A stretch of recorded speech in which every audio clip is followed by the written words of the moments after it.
એ નાથ નારાયણ વાસુદેવા, એ નાથ નારાયણ વાસુદેવા. શ્રી કૃષ્ણ ગોવિંદ હરે મુરારી, હે નાથ નારાયણ વાસુદેવા.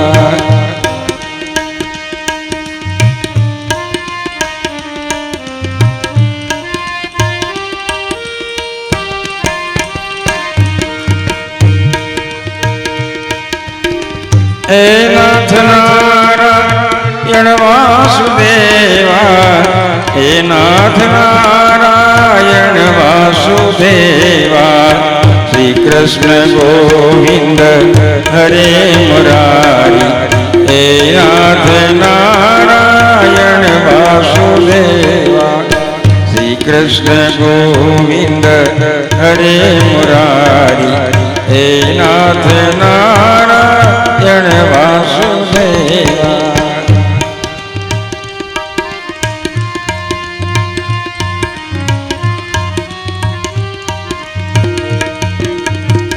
એ તાલી પાડીને રામ નામ બોલજો રે. બોલો શાસ્ત્રીજી મહારાજ કી. તમારા તમારા તમારા અંતર ના પડદા બોલજો રે. તાલી પાડીને રામ નામ બોલજો રે.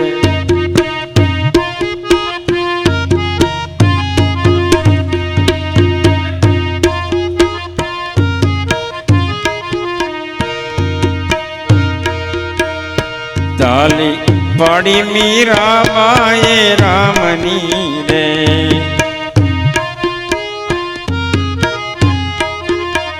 એ તાલી પાડી મીરાબાએ રામની રે.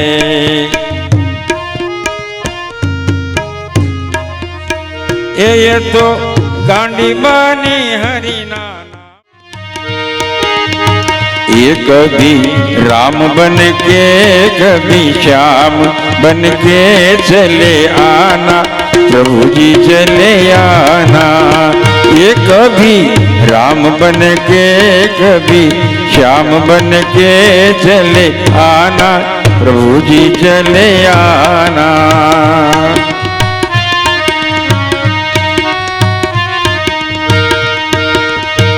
ये तुम राम रूप में आना,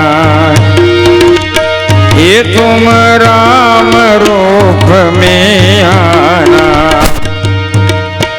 ये सीता साथ लेके धनुष हाथ लेके चले आना, प्रभु जी चले आना. ये कभी राम बन के कभी श्याम बन के चले आना, प्रभु जी चले आना.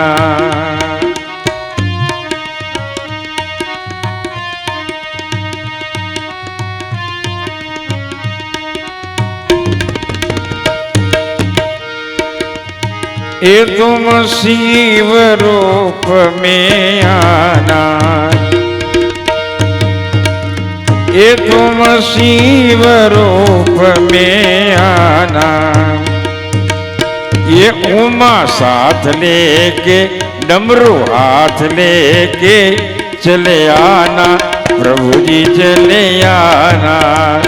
कभी राम बन के कभी श्याम बन के चले आना, प्रभु जी चले आना.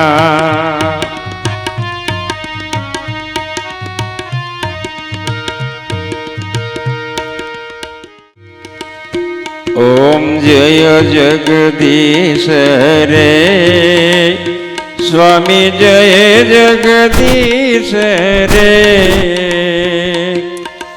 भक्त जनों के संकट दास जनों के संकट क्षण में दूर करे. ओम जय जगदीश हरे. जो दाए फल पावे दुख मिसे रे मन का स्वामी दुख बिन से मन का सुख संपत्ति घर आवे सुख संपत्ति घर आवे कष्ट मिटे तन का ओम जगदीश हरे मात पिता तुम मेरे शरण ग्रह में किसकी स्वामी शरण ग्रह में किसकी तुम बिन और न कोई प्रभु बिना और न कोई आश करूं मैं किसकी ओम जय जगदीश रे तुम पूर्ण परमात्मा तुम अंतर्यामी स्वामी तुम अंतर्यामी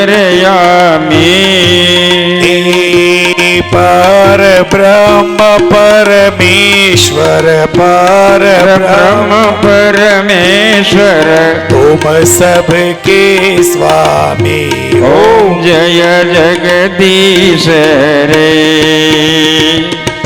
तुम करुणा के सागर तुम पालन करता स्वामी तुम पालन करता मैं बालक अज्ञानी मैं बालक खलकामी कृपा करो भरता ओम जय जगदीश रे तुम हो एक अगोचर सबके प्राणपति स्वामी सबके प्राणपति किस विध मिलो दयामय इस विध मिलो दयामय तुमको मैं सुमति ओम जय जगदीश रे दीन बंधु दुख हरता तुम रक्षक मेरे प्रभु तुम रक्षक मेरे करुणा हस्त बढ़ाओ अपने हाथ बढ़ाओ शरण पड़ा तेरे ओम जय जगदीश रे विषय विकार मिटावो पाप हरो देवा स्वामी पाप हरो देवा श्रद्धा भक्ति बढ़ाओ श्रद्धा भक्ति बढ़ाओ संतन की सेवा ओम जय जगदीश रे ओम जय जगदीश हरे ओम जय जगदीश रे कपूर गौरम करुणावतारम संसार सारम भुजगेन्द्रहारम सदा वसन्तं हृदयारविन्दे भवं भवानी सहितं नमामि मंगलम भगवान विष्णु मंगलम गरुड़ध्वज मंगलम पुंडरीकाक्षो मंगलाय तनोहरि सर्वमंगल मांगल्ये शिवे सर्वसाधिके शरण्ये त्र्यंबके गौरी नारायणी नमस्तुते नारायणी नमस्तुते नारायणी नमस्तुते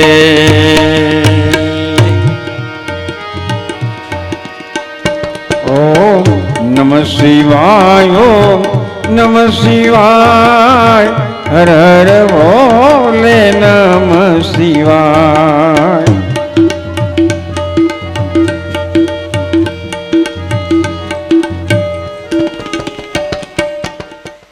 શિવલિંગની પૂજા કેવી રીતે થાય પૂજાનો વિધિ શું છે એ આપણે જોયો છે બિલ્વનું મહત્વ શું છે બિલ્વપત્રનું પ્રાગટ્ય કેવી રીતે થયું લિંગના પ્રકારો જોયા એ સવારના સેશનની અંદર આપણે એ જાણવા માટે પ્રયત્ન કર્યો, કારણ કે જગત બીજ જગત પિતા એવા મહાદેવની ઉપાસના શ્રેષ્ઠ છે. જ્યારે આપણે એની ઉપાસના કરતા હોઈએ, અભિષેક કરતા હોઈએ, ત્યારે મંત્ર જપ સતત ચાલુ રાખવાનો છે. ભસ્મનો મહિમા આપણે શરૂ કરેલો હતો કે ભસ્મનો મહિમા શું છે? તો ભસ્મ 3 પ્રકારની છે: શ્રોત ભસ્મ, સ્માર્ત ભસ્મ અને લૌકિક ભસ્મ. ભસ્મને ધારણ કરવાનું કારણ એ છે કે શિવ સમજાવે છે કે મનુષ્યને કહી એટલે કે છેલ્લે આ જ થવાનું છે. પંચ મહાભૂતની અંદરથી જ આ શરીરનું સર્જન થયું છે. અંતે એ પંચ મહાભૂતમાં જ ભળવાનું છે, અંતે રાખ જ થવાનું છે. તો હે માનવ, તું કેમ દોડાદોડી કરી રહ્યો છે? સાથે કશું જ આપવાનું નથી. ભસ્મ એ વૈરાગ્યનો ભાવ સૂચવે છે, જે ભસ્મીભૂત થાય છે.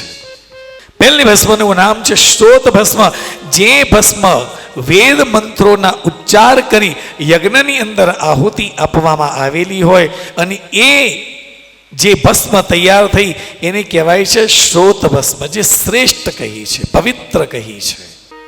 કારણ કે મંત્રના ઉચ્ચાર કરી અને અગ્નિની અંદર હોમ કરવામાં આવ્યો છે. અને એ ભસ્મ જ્યારે કપાળની અંદર તિલક કરીએ કે ત્રિપુંડ કરીએ તો એક ઉર્જા આપણને મળે છે. શ્રોત ભસ્મ છે જે ગાયના છાણ, કપિલા ગાયના છાણમાંથી જે ભસ્મનું સર્જન થાય. આપણે જોઈએ કે યજ્ઞ કરીએ તો પહેલા મંગાવે કે ભાઈ છાણા જોઈશે. પહેલાના સમયમાં તો છાણા મળી રહેતા હતા, અત્યારે લોકો ઓનલાઈન મંગાવે છે. એમેઝોન ઉપરથી ઓનલાઈન છાણા આવે છે અને બધા કે ક્યાંય નહોતું મળતું ને એટલે મહારાજ અમે એમેઝોન ઉપરથી મંગાવ્યું છે. શરમ આવવી જોઈએ. એ કંઈ કહેવાની વાત નથી, પણ આપણે પશુધન આપણે રાખ્યું જ નથી તો ક્યાંથી થાય?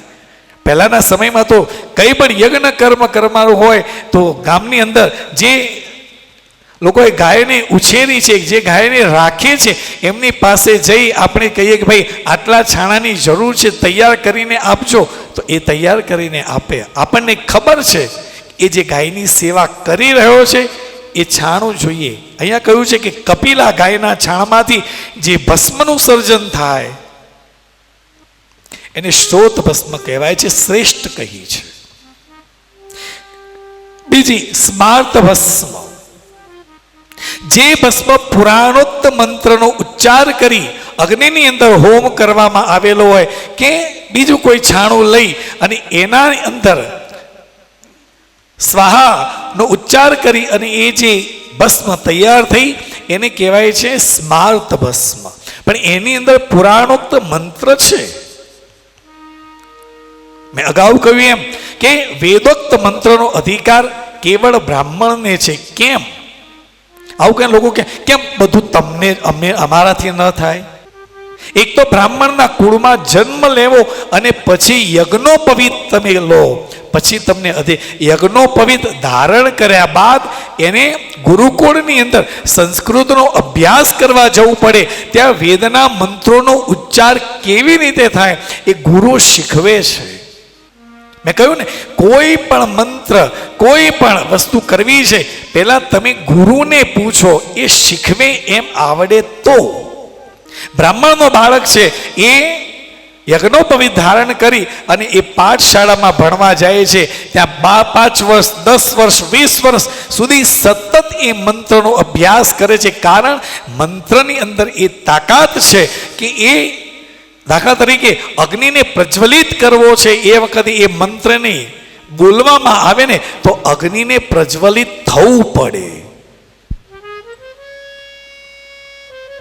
યજ્ઞની અંદર જ્યારે દેવતાઓનું આવાહન થાય ત્યારે દેવતાનું આવાહન મંત્રથી થાય છે. કારણ કે દેવ એ મંત્રના આધીન છે, ભજનના આધીન નથી.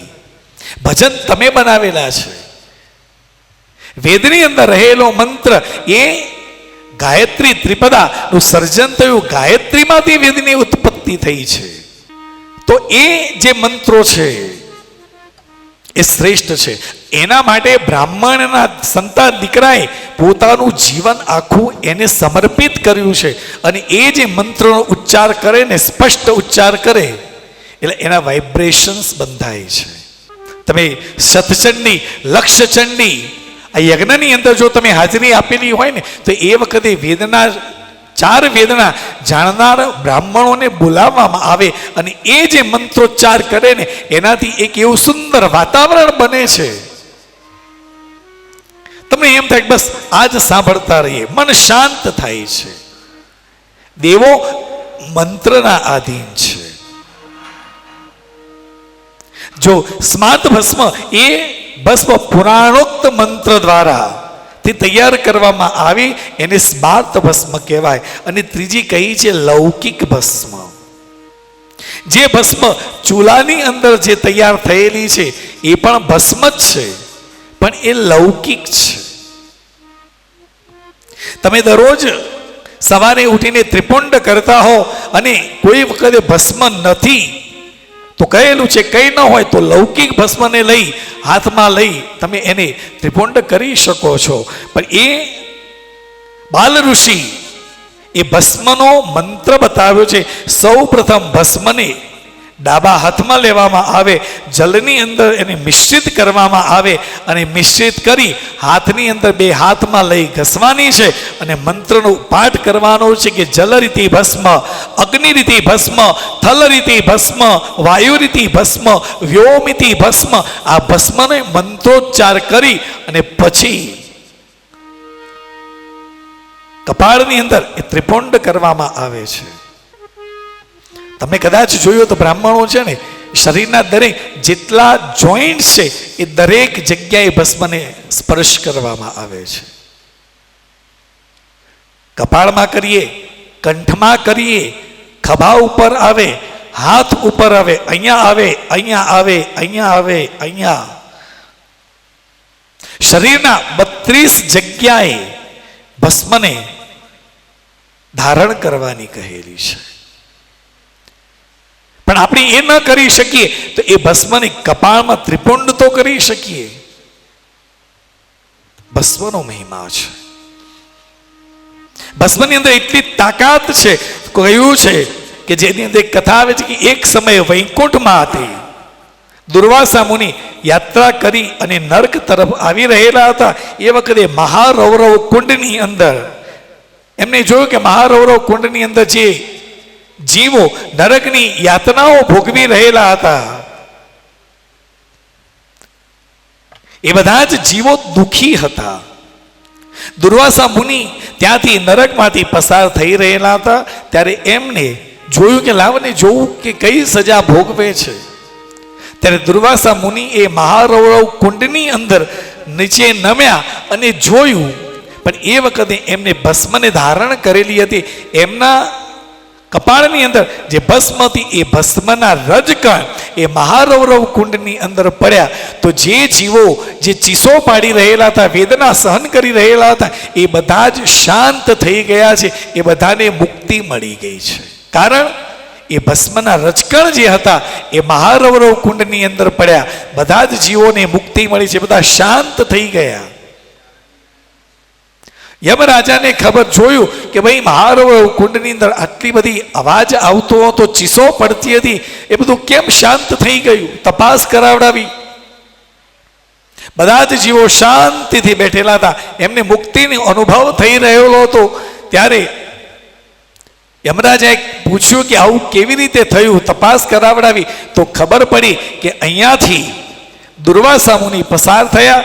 દુર્વાસા મુનિએ એ મહારૌરવ કુંડની અંદર નજર કરી, એમના મસ્તકમાં કપાળમાં રહેલી જે ભસ્મ હતી એ મહારૌરવ કુંડની અંદર પડી છે, જેનાથી આ બધા જ જીવોને મુક્તિ મળી છે. આ જ્યાં કહ્યું ત્યારે જીવાત્માઓ ને મુક્તિ મળી છે. એના પછી એક કુંડની જગ્યાએ હવે એમને તો મુક્તિ મળી ગઈ, પણ ત્યાં બીજો મહારૌરવ કુંડ બનાવવામાં આવ્યો અને ત્યાં એક સૂચના મારવામાં આવી કે જેને ભસ્મને ધારણ કરેલી હોય એ વ્યક્તિનો પ્રવેશ નિષેધ છે. ત્યાં પિત્રેશ્વર મહાદેવની સ્થાપના કરવામાં આવી છે. મહારવરો કુંડનું નવું નિર્માણ કર્યું છે. આટલી તાકાત છે ભસ્મની અંદર. બ્રાહ્મણ, ક્ષત્રિય, વૈશ્ય, શૂદ્ર દરેકે ભસ્મને ધારણ કરવી જોઈએ. ભસ્મના અનેક ફાયદા છે. અમુક મહાત્માઓ જે છે એ ભસ્મનું સેવન પણ કરે છે.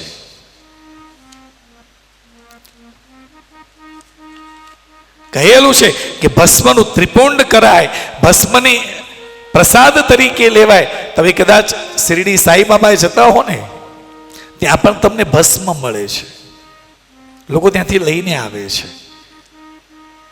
કે ઘરની અંદર કોઈ જગ્યાએથી ફરીને આવેલા હોય, બાળક ઘરમાં રડતું હોય, એ શાંત ન થતું હોય, તો કહેવાય છે કે એ ભસ્મને લઈ એને જરા મુખ ઉપર લગાવો, બાળક શાંત થઈ જશે.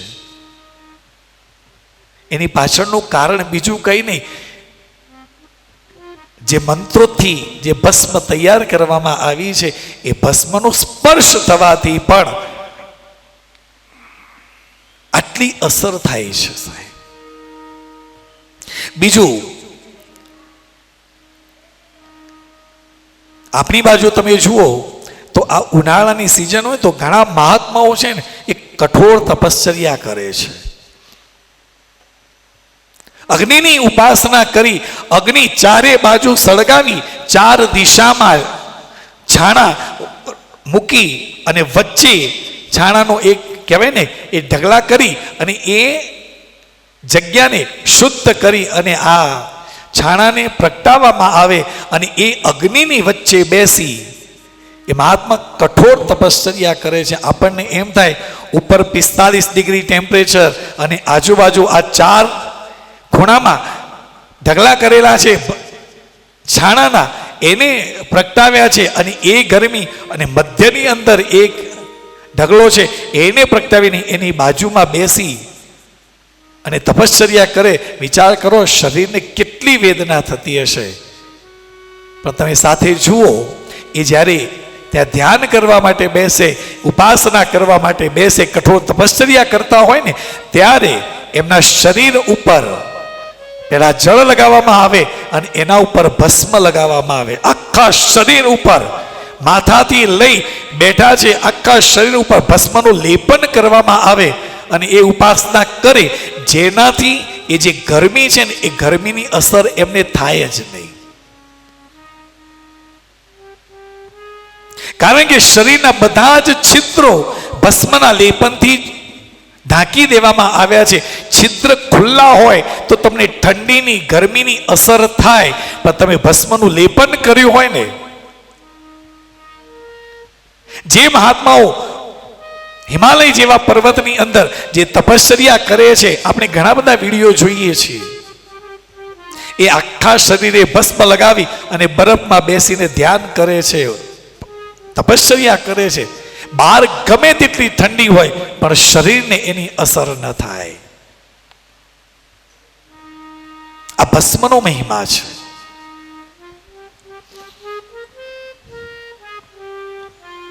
અને વ્યવહારની અંદર જોવા જઈએ, દીકરીના લગ્ન લીધેલા હોય ને વરરાજા તોરણે આવે તો બહેનોને ખ્યાલ હશે, પેલા 4 મુઠિયા બનાવતા. હવે તો બધું રેડીમેડ આવે છે. એ મુઠિયા શેના બનતા? રાખના. કારણ જે વર લગ્ન કરવા માટે આવેલો છે, આટલા બધા લોકોની વચ્ચે એ ઊભો છે, કદાચ એને ઓક્સિજનની કમી લાગે ત્યારે સાસુ જ્યારે એ તોરણે આવે ને ત્યારે હાથમાં એક એક લઈ અને એના માથા ઉપર આમ ફેરવે છે. શાસ્ત્રમાં કહ્યું છે કે ગાયના છાણની અંદર જેટલો ઓક્સિજન છે ને, એ જ્યારે ભસ્મ બને ને તો એમાં 75% ઓક્સિજનની માત્રા રહેલી છે. જે સાસુ જ્યારે એને પોંખે છે ને, એટલે આજુબાજુ આટલા બધા લોકો છે, એના લીધે એને ઓક્સિજનની તકલીફ ન પડે એ તમે એના માથા ઉપરથી ફેરવો છો ને, એમાંથી એને ઓક્સિજન મળે છે. આપણા લગ્નની વિધિની અંદર જે કંઈ પણ છે ને એ બધું જ સાયન્ટિફિક છે.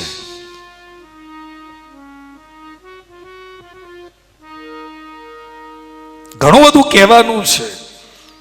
ભસ્મ મસ્તક પર લગાડીને ગળામાં 11 વર્ષ સુધી કોઈ પણ વ્યક્તિ ભસ્મને મસ્તક પર ધારણ કરી, ગળાની અંદર રુદ્રાક્ષને ધારણ કરી, બિલ્વ પત્ર લઈ અને મહાદેવની અંદર 11 વર્ષ સુધી સતત એની આરાધન કરે તો 12મા વર્ષે ધન સંપત્તિનો એ માલિક બની જાય છે. એના ઉપર કુબેરની દ્રષ્ટિ પડે છે. કુબેર એને ખૂબ ધન આપે છે. બીજું, ભસ્મ જે છે એ નશ્વરતા સૂચક છે. આ દેહ એ કહેવા માંગે છે કે આ શરીર, જેને આપણે કહીએ છીએ કે આ મારું શરીર છે, આ હું છું, સાથે આવવાનું છે. એ કહે છે આ શરીર એ નશ્વર છે.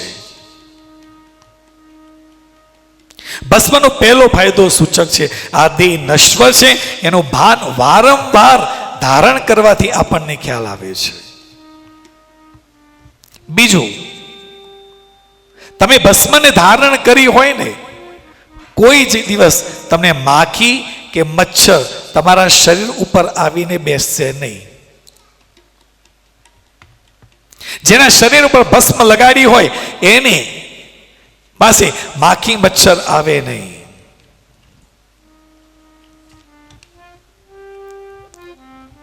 માટે કહેલું છે શરીર ઉપર ભસ્મને ધારણ કરો. એક સનાતન ધર્મની અંદર એક હિન્દુ જ એક એવો મહા વ્યક્તિ છે કે કહીએ કે ભાઈ તિલક કરો, ના, મને શરમ આવે છે. બીજા બધા જ ધર્મો જુઓ, જૈન ધર્મની અંદર તમે જુઓ, આપણા નાનું બાળક હોય ત્યારથી એને ખુલ્લા પગે દેરાસરમાં લઈ જવામાં આવે છે. દરરોજ જવાનું, ખુલ્લા શરીરે, પગમાં ચપ્પલ પણ નહીં પહેરવાના. નાનપણથી એને એ સંસ્કાર મળે છે.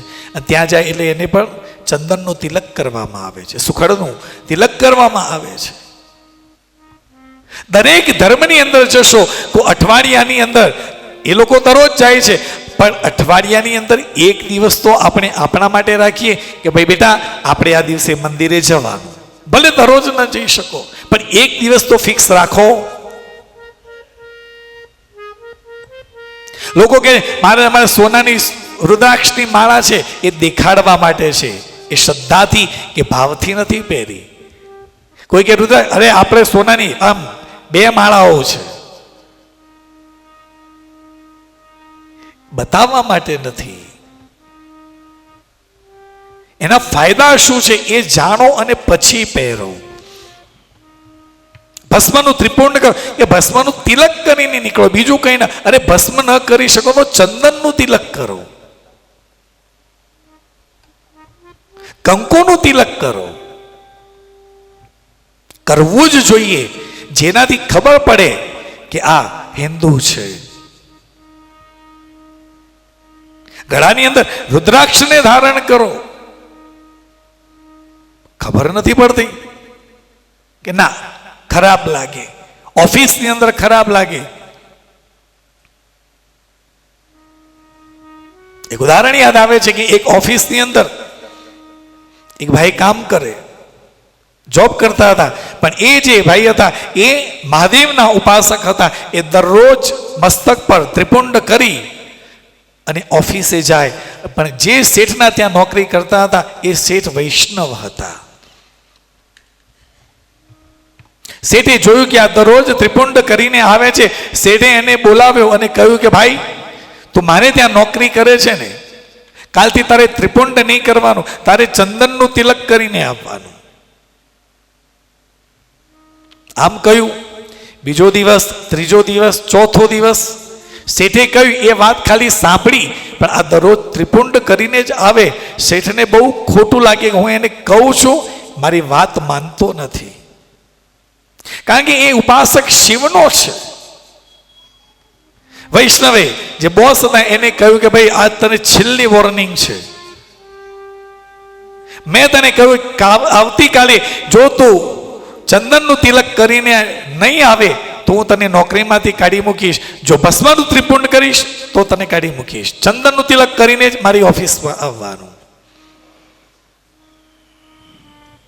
બીજા દિવસે આ વ્યક્તિ સમયસર 9:30-10 વાગ્યાનો સમય હતો એ ત્યાં પહોંચ્યો છે, ભસ્મનું ત્રિપુંડ કરીને ગયો છે. બોસ આવ્યા, બોસે જોયું, આને મેં કહ્યું પણ એ હજુ માનતો નથી, એને તતડાવી નાખ્યો છે. મેં તને કહેલું હતું કે તારે ભસ્મનું ત્રિપુંડ નહીં કરવાનું, ચંદનનું તિલક કરવાનું. તે મારી વાતને માની નથી. હું તને કહું છું કઈથી નીકળી જા, આજથી તને નોકરીમાંથી છોડી દેવા છૂટો કરવામાં આવે છે. ત્યારે વ્યક્તિ કહે છે કે સાહેબ, મેં ભસ્મનું નહીં ચંદનનું તિલક કર્યું છે. બોસ કહે છે તું મારી સામે જુઠ્ઠું બોલે છે, મને દેખાય છે કે તે કપાળની અંદર ત્રિપુંડ કરીને આવ્યો છે, તિલક ક્યાં કર્યું છે? એને પોતે જે શર્ટ ઇન્સર્ટ કરેલો હતો એ શર્ટને ઊંચો કરી અને કહ્યું છે કે મેં તિલક મારા પેટ ઉપર કર્યું છે. એ કહેવા માગે છે કે સાહેબ, હું મારા પેટ માટે નોકરી કરું છું, હું મારા પરમાત્મા માટે નોકરી કરતો નથી. એટલે મેં તિલક ક્યાં કર્યું છે? પેટ ઉપર કર્યું છે. સનાતન ધર્મનો વ્યક્તિ આવો દ્રઢ નિશ્ચય હોવો જોઈએ. મેં કરીશ, અને કરી તો જુઓ એક વખત. તમે ત્રિપુંડ કરીને નીકળશો, જેટલા વ્યક્તિ મળશે તરત કહેશે કે બેન ઓમ નમઃ શિવાય. હવે તમને કે મહારાજ અમને આવડતા નથી, કાંઈ વાંધો નહીં, બીબા તૈયાર મળે છે. ભસ્મને ભીની કરી એની અંદર ડબોળી અને આમ કરીને લગાવી દો. કરી નીકળો તો ખરા.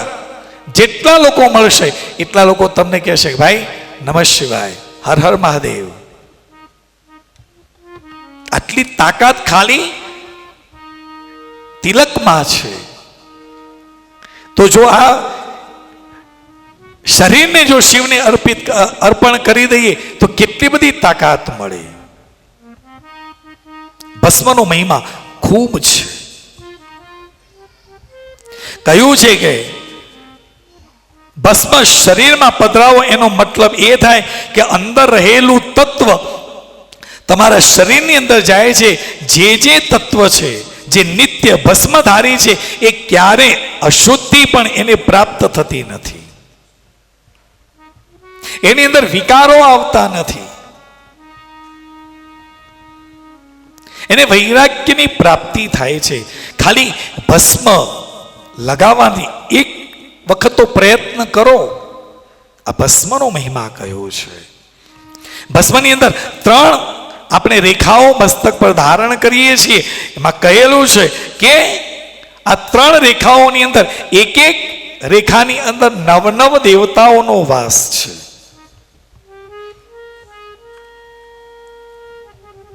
શિવે ભસ્મનું લેપન કરે છે, ભસ્મને ધારણ કરે છે, અને એનાથી જ એક સૌંદર્ય પ્રગટ થાય છે. ભસ્મનો મહિમા કયો છે.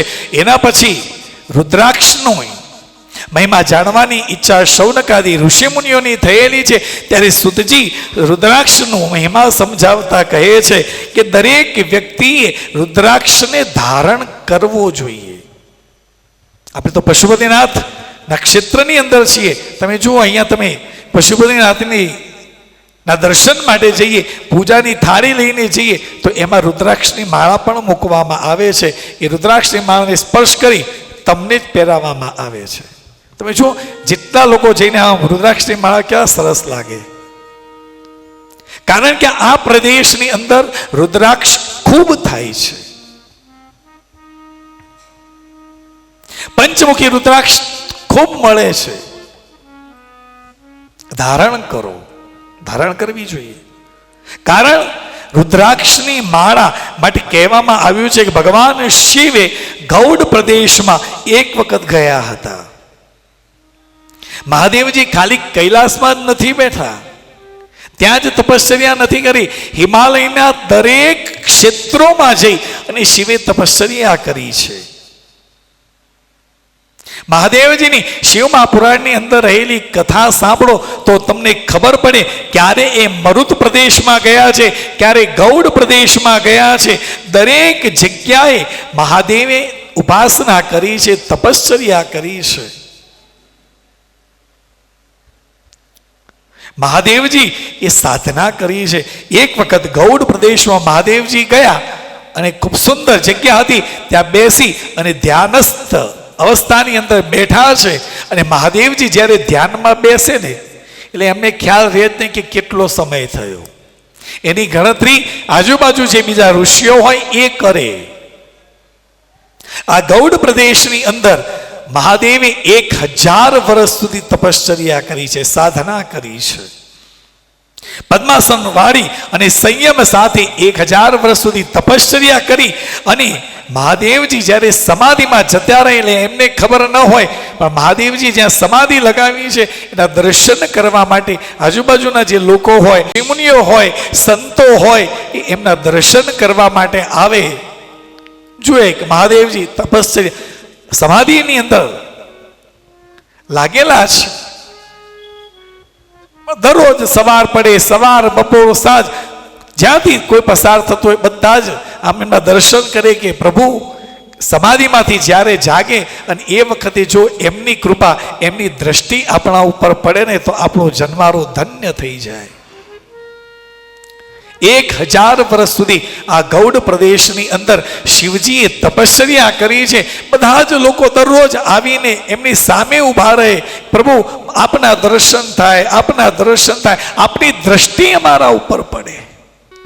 દરેકની એવી ઈચ્છા કે પ્રભુ નેત્ર ખોલે, દ્રષ્ટિ અમારા ઉપર પડે. પણ બધા રાહ જોઈ રહ્યા કે મહાદેવજી આ સમાધિમાંથી બહાર ક્યારે આવે. ત્યારે બધા ઉભા રહેલા હતા. ત્યારે સમાધિમાંથી મહાદેવજી જ્યારે જાગૃત થવાના હતા એ વખતે ધ્યાનસ્થ બેઠેલા છે.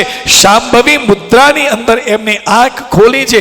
શાંભવી મુદ્રા એટલે અડધી આંખ ખુલ્લી અને અડધી આંખ બંધ. તમે પાછળ જોઈ શકો છો.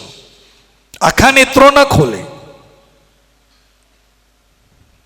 શાંભવી મુદ્રામાં સહેજ આંખ ખુલ્લી રાખી ત્યારે જોયું કે સામે કેટલા બધા લોકો, કેટલા ભક્તો એમના દર્શન માટે ઉપસ્થિત થયેલા હતા. બધા રાહ જોઈ રહેલા હતા. એ વખતે જે અર્થ આંખ જે ખોલવામાં આવીને સામે આટલા બધા ભક્તોને જોઈ મહાદેવને આંખની અંદર અશ્રુ આવ્યા છે. અને એ જે અશ્રુ, મહાદેવજી વિચાર કરે છે કે ઓ મારા આટલા બધા ભક્તો જે મારા દર્શન માટે તાલાવેલી રાખી અને બેઠેલા છે, રાહ જોઈ રહેલા છે, એમના આંખની અંદર અશ્રુ આવ્યા છે. અને એ અશ્રુ જે સ્થાન ઉપર પડ્યા ત્યાં રુદ્રાક્ષનું સર્જન થયું છે. રુદ્રાક્ષ શબ્દને પણ સમજો. રુદ્ર વત્તા અક્ષ. રુદ્ર એટલે મહાદેવ, અક્ષ એટલે આંખ. મહાદેવની આંખમાંથી પડેલા બિંદુ, એમાંથી જેનું સર્જન થયું એ રુદ્રાક્ષ છે, જે મહાદેવને અતિશય પ્રિય છે.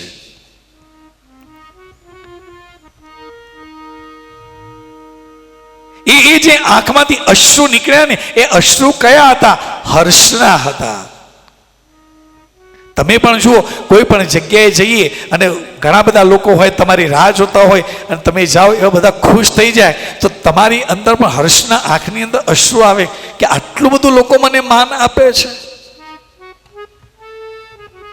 આ હર્ષના અશ્રુ હતા. જે કહી રહ્યા કે જેવી રીતે શિવે દેવો જે સામે જે ભક્તો હતા એમને ઉપકાર કરવાની ભાવનાથી એમની આંખની અંદર અશ્રુ આવ્યા, એ રુદ્રાક્ષ છે. આંસુ 3 પ્રકારના હોય છે. તમને ખબર છે? આંસુ 3 પ્રકારના. પહેલા જે આંખના ખૂણેથી નીકળે એ દુઃખના આંસુ હોય, જે આંસુ ગરમ હોય. આ ખૂણેથી નીકળે ને, આપણે રડતા હોઈએ ને, કોઈ પ્રત્યે દુઃખ થયું હોય, કોઈ આપણને ઠપકો આપ્યો હોય, આપણને ગમે નહીં, આપણે રડીએ ત્યારે પહેલા જે અશ્રુ આંખના ખૂણેથી નીકળે ને એ દુઃખના આંસુ છે, જે હંમેશા ગરમ જ હોય. એવું અમને તો ખબર જ નથી, અમારામાં તો બધું હરખું જ છે. દુઃખના આંસુ છે. બીજા નાક પાસેથી જે નીકળે ને એ સુખના આંસુ હોય. આ ખૂણામાંથી, આ બે ખૂણા છે ને એમાંથી નીકળે ને એ આંસુ કેવા છે? સુખના આંસુ છે. અને આંખની વચ્ચેથી જે નીકળે ને એ ભૂખના આંસુ છે. ભૂખ લાગી હોય, કશું મળતું નથી અને આંખમાંથી અશ્રુ આવે ને એ અશ્રુ કયા છે? કયા છે? ભૂખના. મહાદેવજીને આંખમાંથી જે અશ્રુ આવ્યા છે એ સુખના આવ્યા છે. આટલા બધા ભક્તોને જોઈ પ્રભુ પ્રસન્ન થયો છે અને એના આંખમાંથી જે અશ્રુ આ ધરતી પર પડ્યા અને એમાંથી એક વૃક્ષનું સર્જન થયું, એ રુદ્રાક્ષ છે. રુદ્રાક્ષને ધારણ કરવો જોઈએ. અને બિંદુઓ નીચે પડ્યા, એમાં રુદ્રના એ રુદ્રાક્ષ છે. રુદ્રાક્ષ શિવ મહાપુરાણની અંદર કહેલું છે કે 14 મુખી રુદ્રાક્ષ સુધીનું વર્ણન એની અંદર કરવામાં આવેલું છે. આ પ્રદેશની અંદર પંચમુખી રુદ્રાક્ષ મળે છે. પંચમુખી એ સાક્ષાત શિવ સ્વરૂપ જ છે. મેં કહ્યું ને મહાદેવના કેટલા મુખ છે? પંચમુખ. એટલે 5 મુખી રુદ્રાક્ષ એ શિવ સ્વરૂપ છે. તમે એને ધારણ કરી શકો છો. તમારી સાથે જ શિવ છે.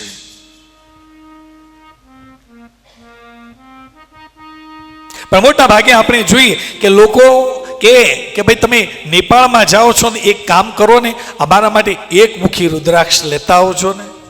બધાને 1 મુખી રુદ્રાક્ષ જ જોઈએ છે. મેં અહીં આવીને તપાસ કરાવડાવી પૂછ્યું તો કહે કે બાપજી અમે આટલા વર્ષોથી અહીંયા રહીએ છીએ, હજુ અમારા હાથમાં 1 મુખી રુદ્રાક્ષ આવ્યો નથી.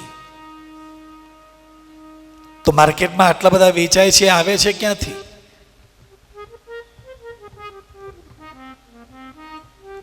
કારણ કે 1 મુખી રુદ્રાક્ષની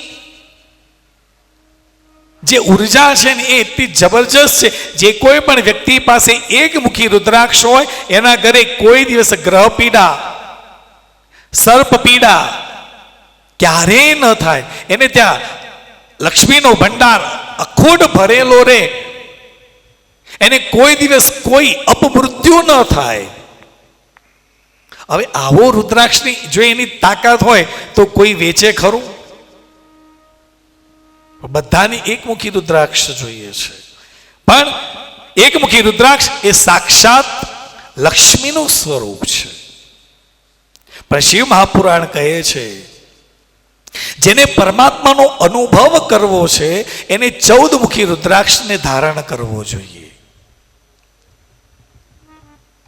એને પરમ તત્વની અનુભૂતિ થાય છે.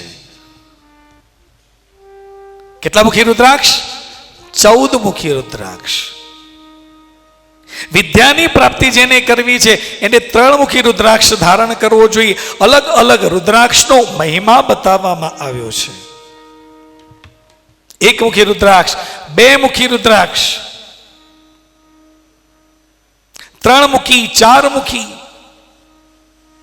3 મુખી રુદ્રાક્ષ એ ત્રિદેવનું સ્વરૂપ છે. 4 મુખી રુદ્રાક્ષ એ બ્રહ્માનું સ્વરૂપ છે. પંચમુખી રુદ્રાક્ષ સાક્ષાત મહાદેવનું સ્વરૂપ છે.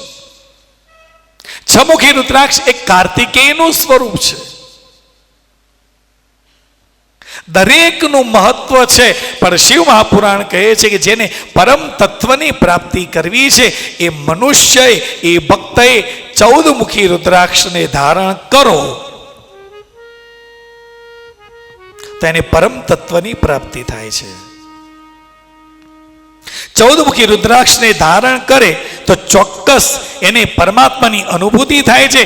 પરમાત્મા કે ભગવાન સતત એની સાથે જ છે. શિવે તો ત્યાં સુધી કહ્યું છે, રુદ્રાક્ષો મમલિંગમ મંગલમ ઉમે.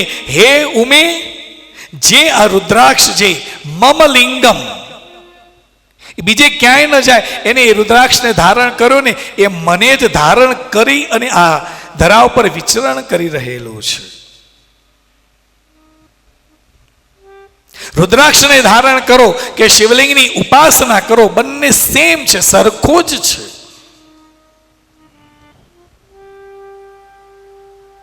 પણ રુદ્રાક્ષને ધારણ કરવો હોય તો એના પણ અમુક નિયમો છે કે સવારે નાહી ધોઈ સ્વચ્છ વસ્ત્રો પરિધાન કરી અને પછી રુદ્રાક્ષને ધારણ કરવાનો છે.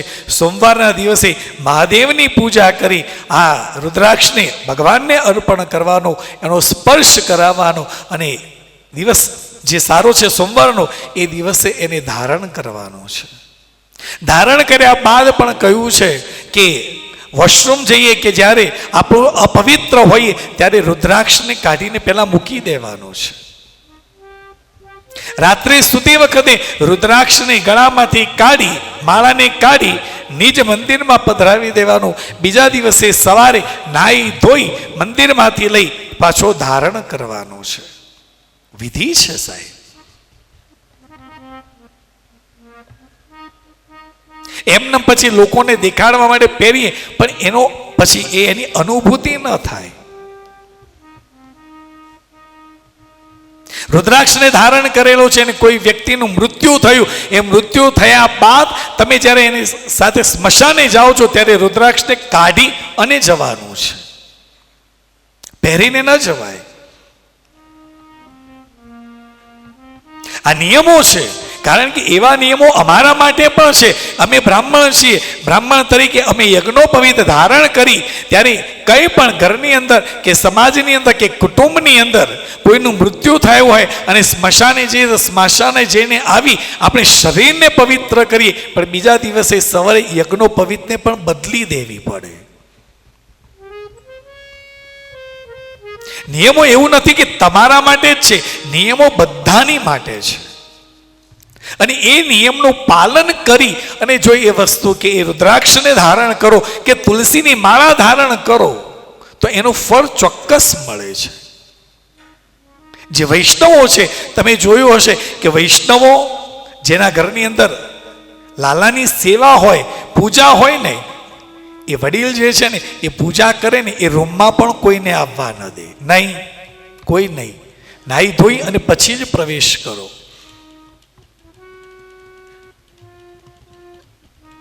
વચ્ચે કંઈ એવું થયું કે શરીર બગડ્યું હોય અને વોશરૂમ જવું પડે તો એ જઈ અને આવે ને એ સ્નાન કરી પેલા કપડાં પલાળી બીજી જોડ પહેરીને પછી જ એને પ્રવેશ મળે છે.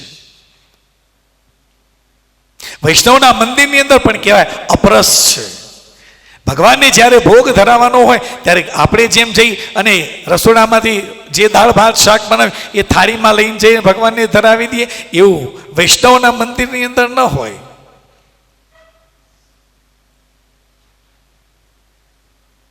બધાના નિયમો છે અને એ નિયમ પ્રમાણે જો કરવામાં આવે અને એ પ્રસાદ જો લેવામાં આવે ને તો તમને એનો અનુભૂતિ થાય કે નહીં, આ પ્રસાદ જે ભગવાનને અર્પણ કરેલો છે એ કંઈક અલગ જ છે.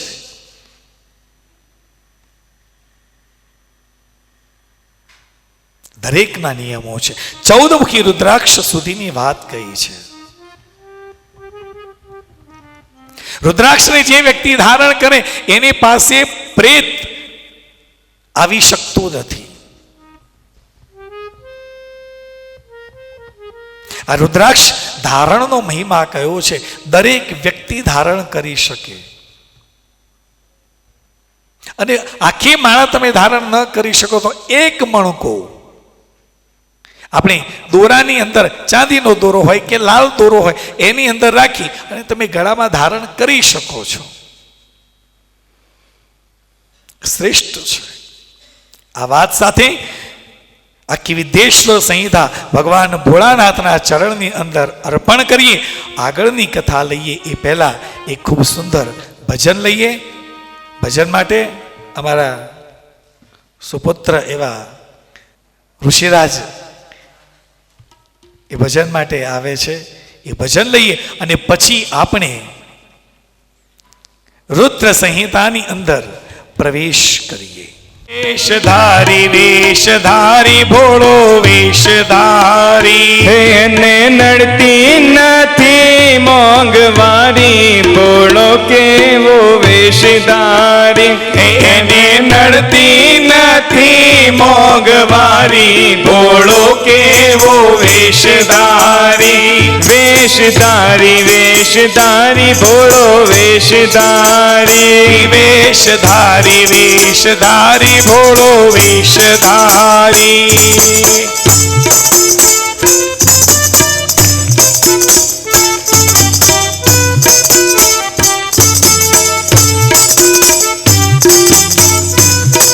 શિખર પર રહે કલડો, ઊંચા શિખર પર રહે કલડો. ઊંચા શિખર પર રહે કલડો. કીધી ના કોઈથી યારી, ભોળો કેવો વેશધારી. એને કીધી ના કોઈથી યારી, ભોળો કેવો વેશધારી. વેશધારી ભોળો વેશધારી. વેશધારી ભોળો વેશધારી.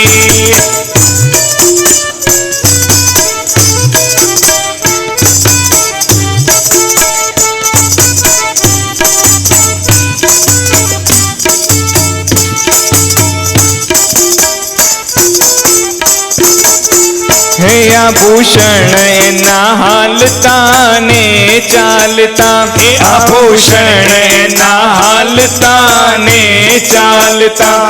એને મસ્તી છે ભાંગની બારી, ભોળો કેવો વેશધારી.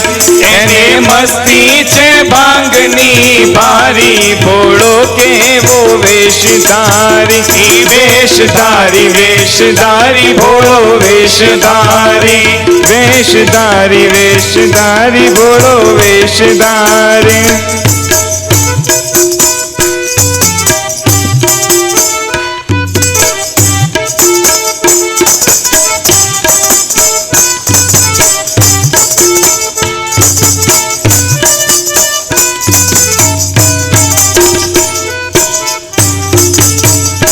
રામ ભક્તો એના ને ભક્ત રામનો.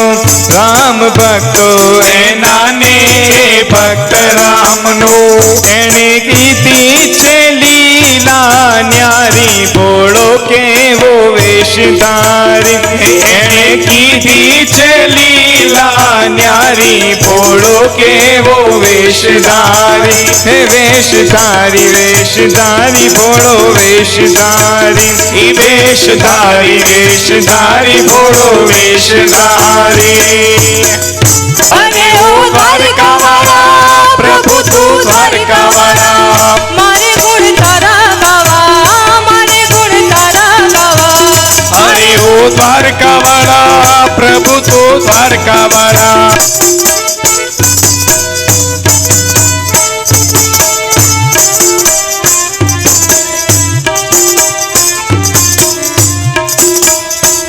હે દિવ્ય દ્વારાવતી મારી અલ્પમતી. દિવ્ય તારામતી તારી અલ્પમતી. હે તારા ગુણ ગાવાની મારી શક્તિ નથી. હે તારા ગુણ ગાવાની મારી શક્તિ નથી. પ્રભુ તું એક છે મારો, મને તું જાણજે તારો.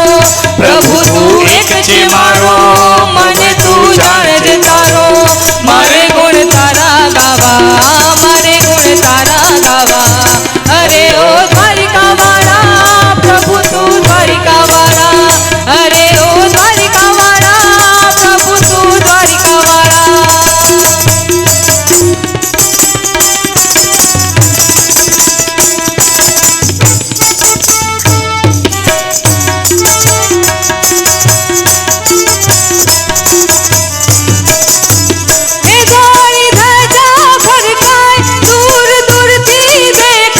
થોડી ધજા ફરકાય દૂર દૂરથી દેખાય એને નિરખતા આનંદથી મુખડું છલકાય એને નિરખતા આનંદથી ઉર્મી છલકાય પ્રભુ તારું શરણું માગું નમી નમી પાય લાગું પ્રભુ તારું શરણું માગું નમી નમી પાય લાગું મારે ગુણ તારા ગાવા મારે ગુણ તારા ગાવા અરે ઓ દ્વારિકા વાળા પ્રભુ તું દ્વારિકા વાળા અરે ઓ દ્વારિકા વાળા પ્રભુ તું દ્વારિકા વાળા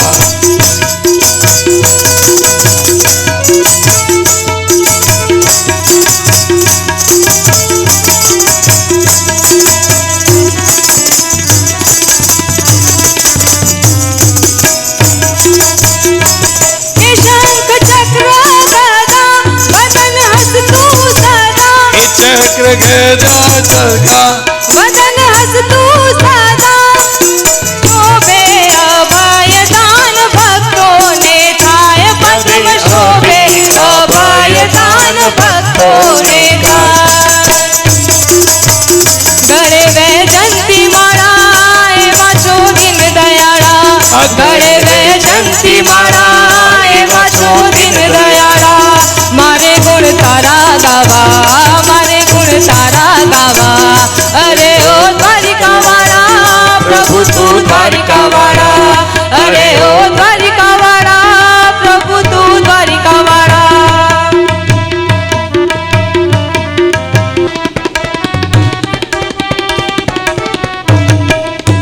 હે ભક્ત વત્સલ ભગવાન સુણું તારા ગુણગાન ભક્ત વત્સલે ભગવાન ગાવું તારા ગુણગાન હે તારી ભક્તિ માટે તો કરું કાયા કુરબાન હે તારી ભક્તિ માટે તો કરું કાયા કુરબાન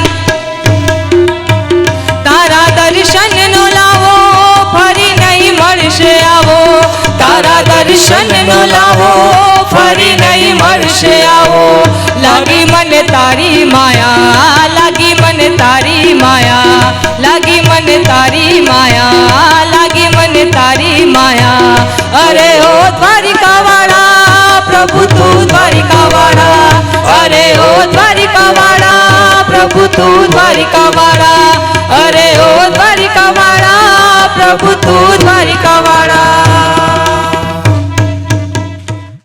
વિદ્યેશ્વર સંહિતાને વંદન કર્યા છે રુદ્ર સંહિતાના પ્રથમ ખંડની અંદર વ્યાસજી શિવ મહાપુરાણની કથા પ્રારંભ કરતા કહે છે કે જગતના પિતા એવા ભગવાન શિવજીને વંદન કર્યા છે જેની કથા કહેવાની છે સૌથી પહેલા વંદન એને છે બીજા વંદન એને ભવાનીને કર્યા છે અને તેમના પુત્ર ગણેશની વંદના કરી વ્યાસજી બોલ્યા છે જગત પિતર શંભુ જગત માતરમ શિવામ તત્પુત્રસ્ય ગણાધીશન તત્તૈતે દર્ણયામહે વ્યાસજી કહે છે કે હું તમને વંદન કરું છું વ્યાસજીએ શંભુની વંદના કરી છે જગત પિતરમ શંભો આપણે પણ શિવજીને શંભુ કહીએ છીએ આ ભુવનના કોઈ દેવને આપણે શંભુ કહેતા નથી માત્ર મહાદેવને જ આપણે શંભુ કહીએ છીએ એનું કારણ સાચો શબ્દ કયો છે સ્વયંભૂ કારણ મહાદેવ ની કોઈ માં નથી મહાદેવના કોઈ પિતા નથી મહાદેવનો જન્મ નથી એ અનાદિકાળથી સ્વયંભૂ છે શબ્દ છે સ્વયંભૂ પણ આપણે આ સ્વયંભૂ શબ્દને શું કરી દીધો શંભુ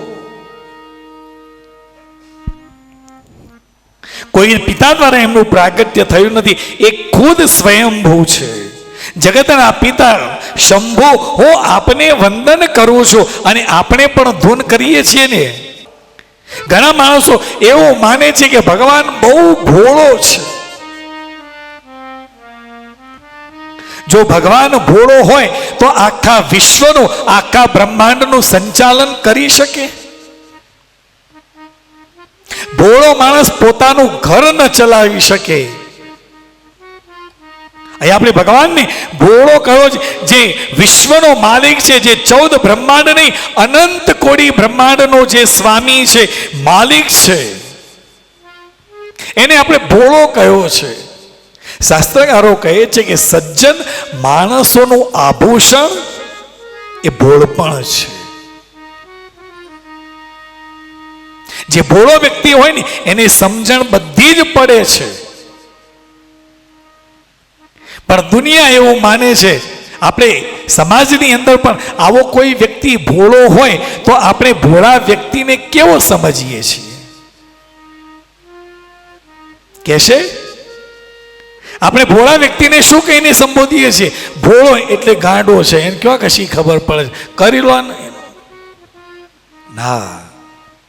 સજ્જન માણસનું આભૂષણ એ એનું ભોળપણ છે. એને બધી જ ખબર પડે છે કે આ વ્યક્તિ મારી સાથે ખોટું કરી રહ્યો છે, પણ જવા દે ને, કરવા દે. એ એનું સજ્જનતાનું લક્ષણ છે, આભૂષણ છે. ખબર તો બધી જ પડે છે, પણ એ બધું ભગવાન ઉપર છોડે છે. જે કરે એ ભોગવશે.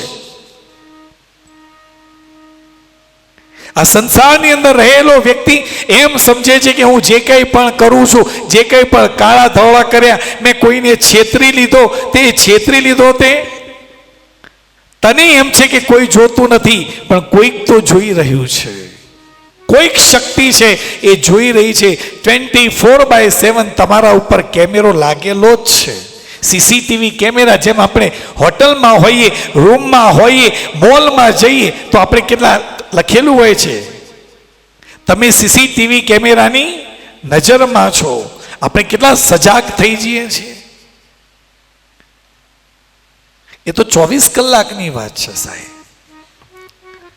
પણ આ જીવ જ્યારે આ પૃથ્વી ઉપર જન્મ લઈને આવ્યો ને, એટલે ભગવાનનો હાઈ રિઝોલ્યુશનનો કેમેરા જે છે ને, કેમેરા પણ કયો સારો? તો લોકો કે આપણે પ્રવીણભાઈને આવેલા છે તો કેમેરો કયો સારો? તો કે ભાઈ હાઈ રિઝોલ્યુશનનો કેમેરો હોય ને એ સારામાં સારો, ગમે તેટલું દૂર હોય ને એકદમ શાર્પ રેકોર્ડિંગ કરી લે છે. તો આપણે કે બસ એવો કેમેરો લઈને આવજો. આ માણસે બનાવેલો એક કેમેરા ઉપર તમને આટલો ભરોસો છે, તો પરમાત્માએ એ જે કેમેરો મૂકેલો છે ને એ 24/7 નહીં, જન્મથી લઈ અને મૃત્યુ પર્યંત સુધી તમારું જે કંઈ પણ કરો ને એ બધું જ કેદ થાય છે. માણસ એનાથી ડરતો નથી, કારણ કે દેખાતું નથી ને. પણ એની ખબર ક્યારે પડે? જ્યારે અંત સમય આવે, નાડીઓ તૂટી રહી છે ને એ વખતે જે એ 5 કે 10 મિનિટ જે આખી ફિલ્મ ચાલે છે ને એમાં માણસ ધ્રુજે છે.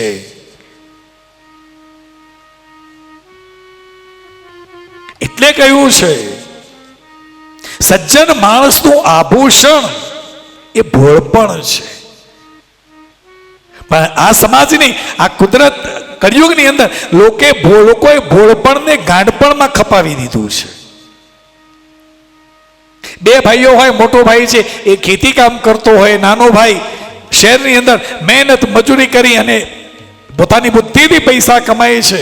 એ ગામમાં આવે, પોતાના ભાઈને પણ સાચવે, પણ ગામમાં જે મોટો ભાઈ છે એ એટલો ભોળો છે, કારણ કે એને દુનિયાદારીની ખબર જ નથી.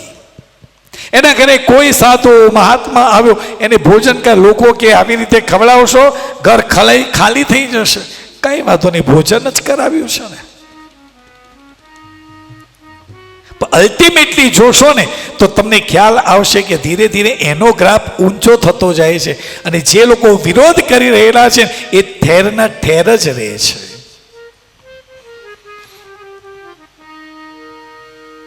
સમજી જાઓ, ચેતી જાઓ. ભોળપણ માણસને ખબર પડે કે આ ખોટું કાંઈ, તેમ છતાં એ હસતો રમતો રહી અને એ બધું જ સહન કરી લે છે. શંકર ભગવાન ભૃકુની માત્રથી જે પોતાનું સર્જન કરી શકતો હોય, ભૃકુની માત્રથી જગતનું વિસર્જન કરી શકતો હોય, સમુદ્ર મંથનની અંદર કાળકૂટ નામનું ઝેર નીકળ્યું. ભગવાન શંકરે એને કંઠમાં ધારણ કર્યું. તો આપણે કહીએ આ તો ભોળો તો દેવોએ કહ્યું એટલે એને કંઠમાં ધારણ કર્યું. ના, એને કંઠમાં ધારણ કર્યું તો કેમ કર્યું? ઝેર હું લઈશ, એનાથી તમને શાંતિ મળે છે ને. બીજો કોઈ દેવ એ રક્ષણ કરી શકતો નહોતો. મહાદેવે દેવોની રક્ષા કરી છે, એને કંઠમાં ધારણ કર્યું છે. મહાપુરુષોની શોભા એ એનું ભોળપણ છે. જીવનની અંદર પણ જો આનંદથી રહેવું હોય ને તો શાસ્ત્રકારો કહે છે કે બાળકના જેવા રહો.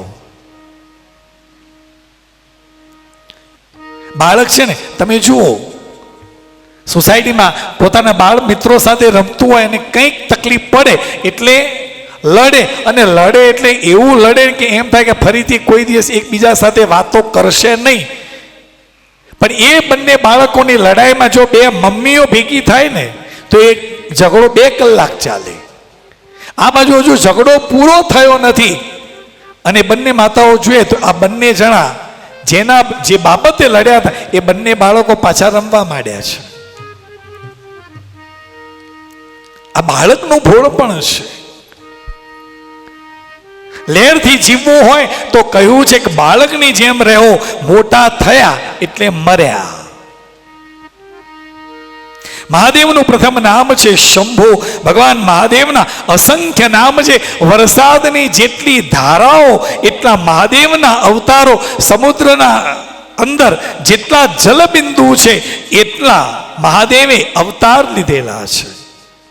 ભક્તોની રક્ષા માટે, દેવોની રક્ષા માટે અને દાનવોની રક્ષા માટે પણ ભોળાનાથે અવતાર લીધો છે. એના માટે કોઈ દેવ નહીં, કોઈ દાનવ નહીં, બધા જ એના માટે સરખા છે.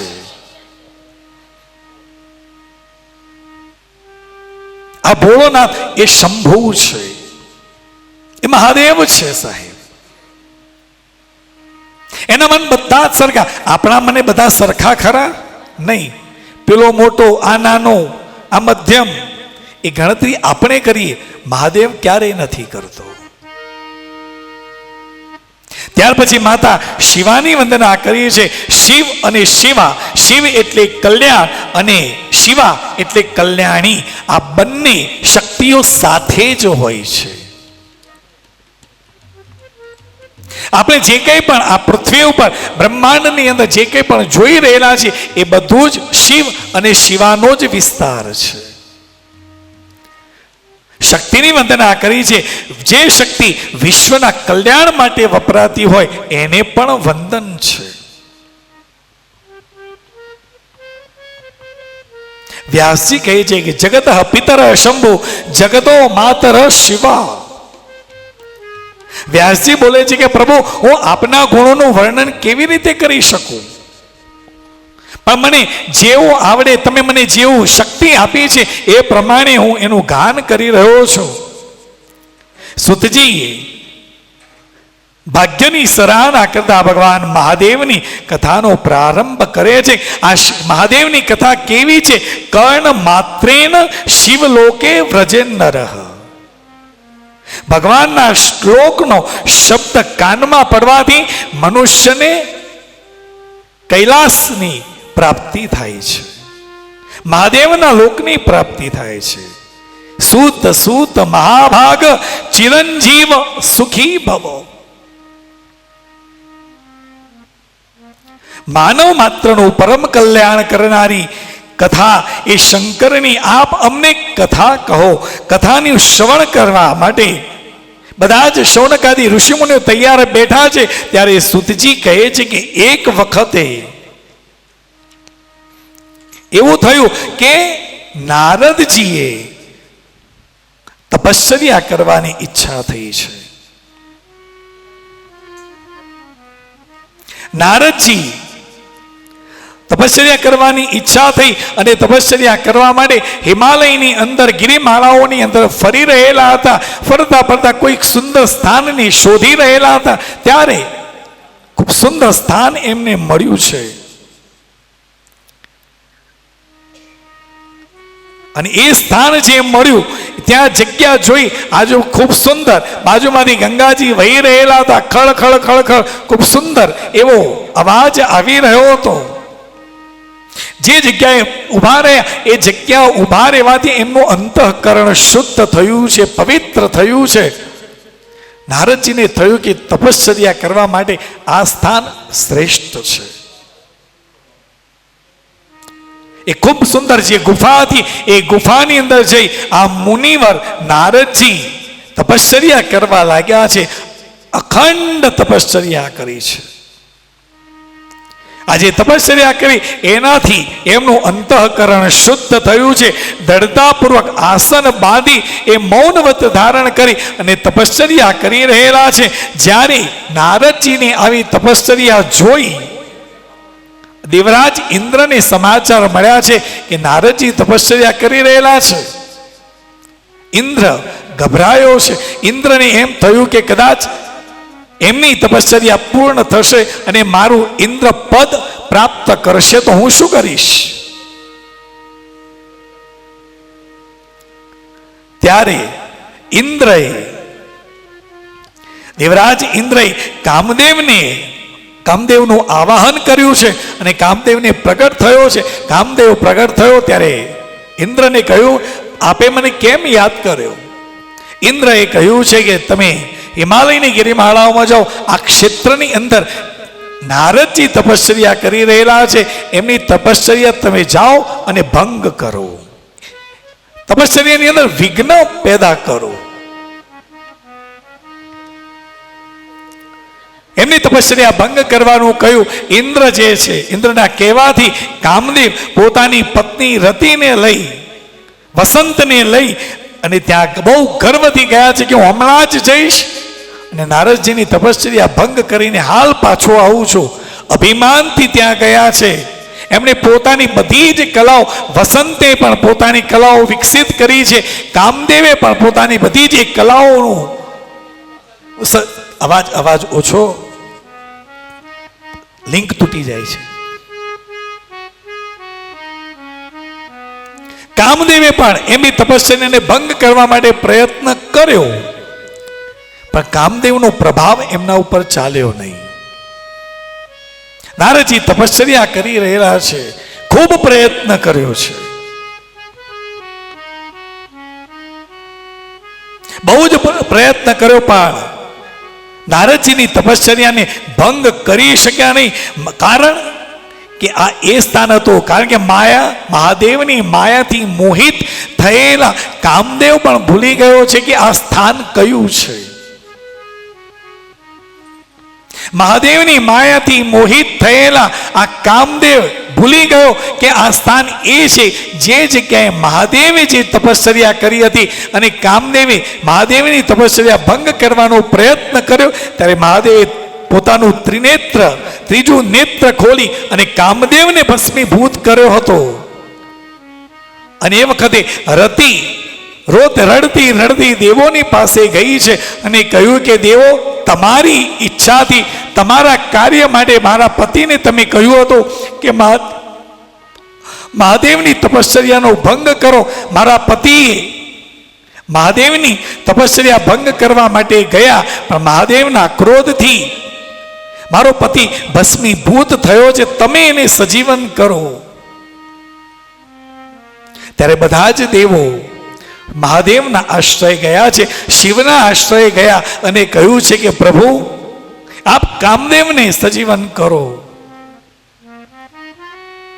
ત્યારે મહાદેવે કહ્યું છે કે અમુક સમય પછી એ સજીવન થશે, પણ એક વાત ધ્યાન રાખજો, જે કોઈ પણ વ્યક્તિ આ ક્ષેત્રમાં આવીને તપશ્ચર્યા કરે, ધ્યાન કરે અને એ ધ્યાનની અવસ્થામાં બેસે, એ વખતે ઊભા રહી એની દ્રષ્ટિ જેટલા ક્ષેત્રની આજુબાજુ પડશે એટલા ક્ષેત્રની અંદર કામદેવની અસર, કામદેવ એનો પ્રભાવ ત્યાં પ્રદર્શિત કરી શકશે નહીં. આ એ સ્થાન છે. કામદેવ ભૂલી ગયો છે. વસંતને લઈ, રતિને લઈને એ ઇન્દ્રની પાસે આવ્યો, ઇન્દ્રલોકમાં આવ્યો. ઇન્દ્રને કહ્યું છે કે પ્રભુ, આપે કહ્યું એ પ્રમાણે મેં બધી જ કળાઓ પ્રદર્શિત કરી, પણ અમે નારદજીની તપશ્ચર્યાનો ભંગ કરી શક્યા નહીં. ઇન્દ્રને થયું કે તે જઈને તે શિવની તપશ્ચર્યા ભંગ કરી અને તું નારદજીની તપશ્ચર્યા ભંગ ન કરી શક્યો. ઇન્દ્રને પણ વિસ્મય થયો છે. અહીંયા પણ શિવની માયાથી મોહિત થવાના કારણે એમને પણ પૂર્વ વૃતાંત એમને યાદ આવ્યો નથી. શાસ્ત્રકારો કહે છે કે જેણે પણ ભગવાન શિવના ચરણની અંદર પોતાની જાતને સમર્પિત કરી દીધી હોય ને, એ ભક્તને છોડી બાકી આખું જગત માયાથી મોહિત થાય છે. પણ જેને શિવના ચરણ પકડીને બેઠો છે ને, એને આ જગતની અંદર માયા કોઈ અસર કરી શકતી જ નથી. આટલી તાકાત છે શિવ ભક્તિની અંદર. તપશ્ચર્યા ચાલી રહી છે. અમુક સમય એમની તપશ્ચર્યા પૂર્ણ થઈ ત્યારે નારદજીને ખબર પડી કે મારી તપશ્ચર્યા ભંગ કરવા માટે કામદેવે આવી અને પ્રયત્ન કર્યો, પણ એનો પ્રભાવ મારા ઉપર ચાલ્યો નહીં.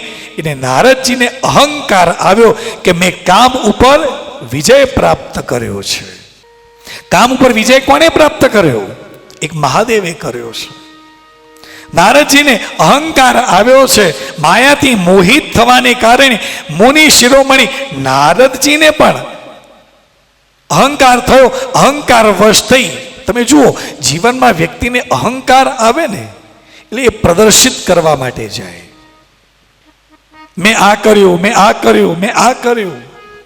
મેં સવારે કહ્યું ને, તમે કોઈ પણ અનુષ્ઠાન કરો, ગુપ્ત રાખો. તમને જે શક્તિ મળે છે, જે ઉર્જા મળે છે, એ તમારી છે, કારણ કે એ તમે પ્રયત્ન કર્યો છે. એને જાહેર ન કરાય. અહીંયા નારદજીએ તપશ્ચર્યા કરી, ઠીક છે, કામ ઉપર વિજય પ્રાપ્ત કર્યો, પરમાત્માની કૃપા છે. પણ નારદજીને અહંકાર આવ્યો કે આ બ્રહ્માંડની અંદર હું એક મહાદેવ પછી એક બીજો એક હું છું કે જેને કામ ઉપર વિજય પ્રાપ્ત કર્યો છે. અહંકાર આવ્યો છે. નારદજી ત્યાંથી દોડ્યા છે, કૈલાસ પર ગયા છે, મહાદેવની પાસે ગયા, મહાદેવને વંદન કરે છે. મહાદેવે કહ્યું કે ઓહો નારદજી, બહુ લાંબા સમય આવ્યા, પ્રસન્ન હતા. નારદજી આખી વૃતાંત કહ્યો છે. મેં હિમાલયની અંદર, ગિરિમાળાની અંદર તપશ્ચર્યા કરી, કામદેવે આવીને મારી તપશ્ચર્યા ભંગ કરવાનો પ્રયત્ન કર્યો, પણ કામદેવની કોઈ શક્તિ, કોઈ પ્રયોગ મારા ઉપર ચાલ્યો નથી. કામ ઉપર મેં વિજય પ્રાપ્ત કર્યો છે. નારદજી આ અહંકાર વશ થઈ વિવેક ખોઈ બેઠા છે.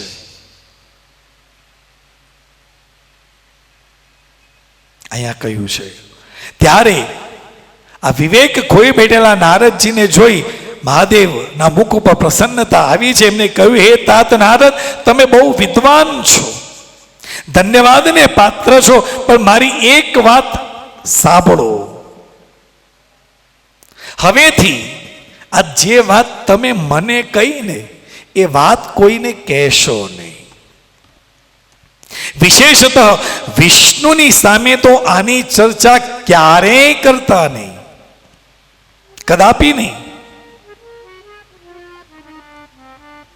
બીજા કોઈને કહેશો નહીં. મહાદેવે કહ્યું છે અને એ તદ્દન સત્ય છે. મેં કહ્યું ને, ઉપાસના કરી આપણને જે કંઈ પણ ફળની પ્રાપ્તિ થઈ એ કોઈને કહેવાય નહીં. બસ પ્રભુની કૃપા છે, માની કૃપા છે. એ જાહેર કર્યું છે. એવી રીતે જ્યારે તમે કોઈ ઉપાસના કરી, કોઈ મહાત્માની પાસે જઈને જ્યારે એ વર્ણન કરો ને, તો જો સમજવું હશે ને, એ તમને કહેશે કે બેન, જે કરો છો ને કરે જાઓ, કોઈને કહેતા નહીં, તો એનું ફળ તમને મળતું રહેશે. અહીંયા નારદજીને ભગવાન મહાદેવ કહી રહેલા છે કે તમે જે વાત મને કરી એ વાત કોઈને કહેશો નહીં. પણ નારદજીના મનમાં એમ થયું કે હવે આમ હું જો બીજાને કહીશ ને તો મહાદેવજીને એમ થશે કે ભાઈ એમનું થોડું નીચું લાગશે. આવું આ વ્યક્તિ માની લેતો હોય છે.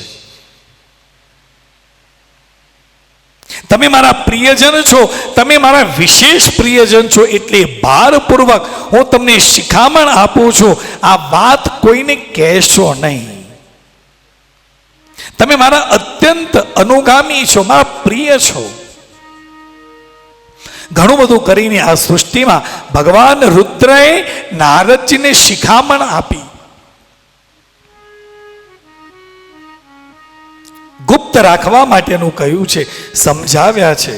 પણ કહેવાય ને કે શિવની માયાથી મોહિત થયેલા નારદજીને કંઈ ખબર જ નથી પડતી. નારદજી કૈલાસમાંથી નીકળી અને વિષ્ણુ બ્રહ્મલોકમાં ગયા. બ્રહ્માજીની પાસે જઈ બ્રહ્માજીને વંદન કર્યા છે અને બ્રહ્માજીની સમક્ષ જઈને કહે છે કે પિતાજી, મેં કામ ઉપર વિજય પ્રાપ્ત કર્યો છે. આ જ્યાં કહ્યું ત્યારે બ્રહ્માજીએ આંખ બંધ કરી અને મહાદેવે જે વાત કહી હતી એમને જોઈ સાંભળી. બ્રહ્માજી કહે છે કે ઠીક છે, તમે આ વાતને ગુપ્ત રાખો, કેમ બધાને કહેતા ફરો છો? મહાદેવના ચરણારવિંદનું ચિંતન બ્રહ્માજીએ કર્યું છે અને બ્રહ્માજી વિચાર કરી રહ્યા કે શિવની માયાથી મોહિત થયેલો આ નારદ ભટક્યો છે. બ્રહ્માજીએ પણ કહ્યું કે તું આ વાત કોઈને કહીશ નહીં. પણ પેલું કહેવાય ને, ન મળ્યું હોય ને મળી જાય ને તો એ અઘરું છે. સમાજની અંદર જોઈએ, માણસ મહેનત કરે એને સંપત્તિ મળે, પણ અજાણતા અચાનક વધારે મળી જાય ને એ પચાવી શકે નહીં. અહીંયા એ થયું છે.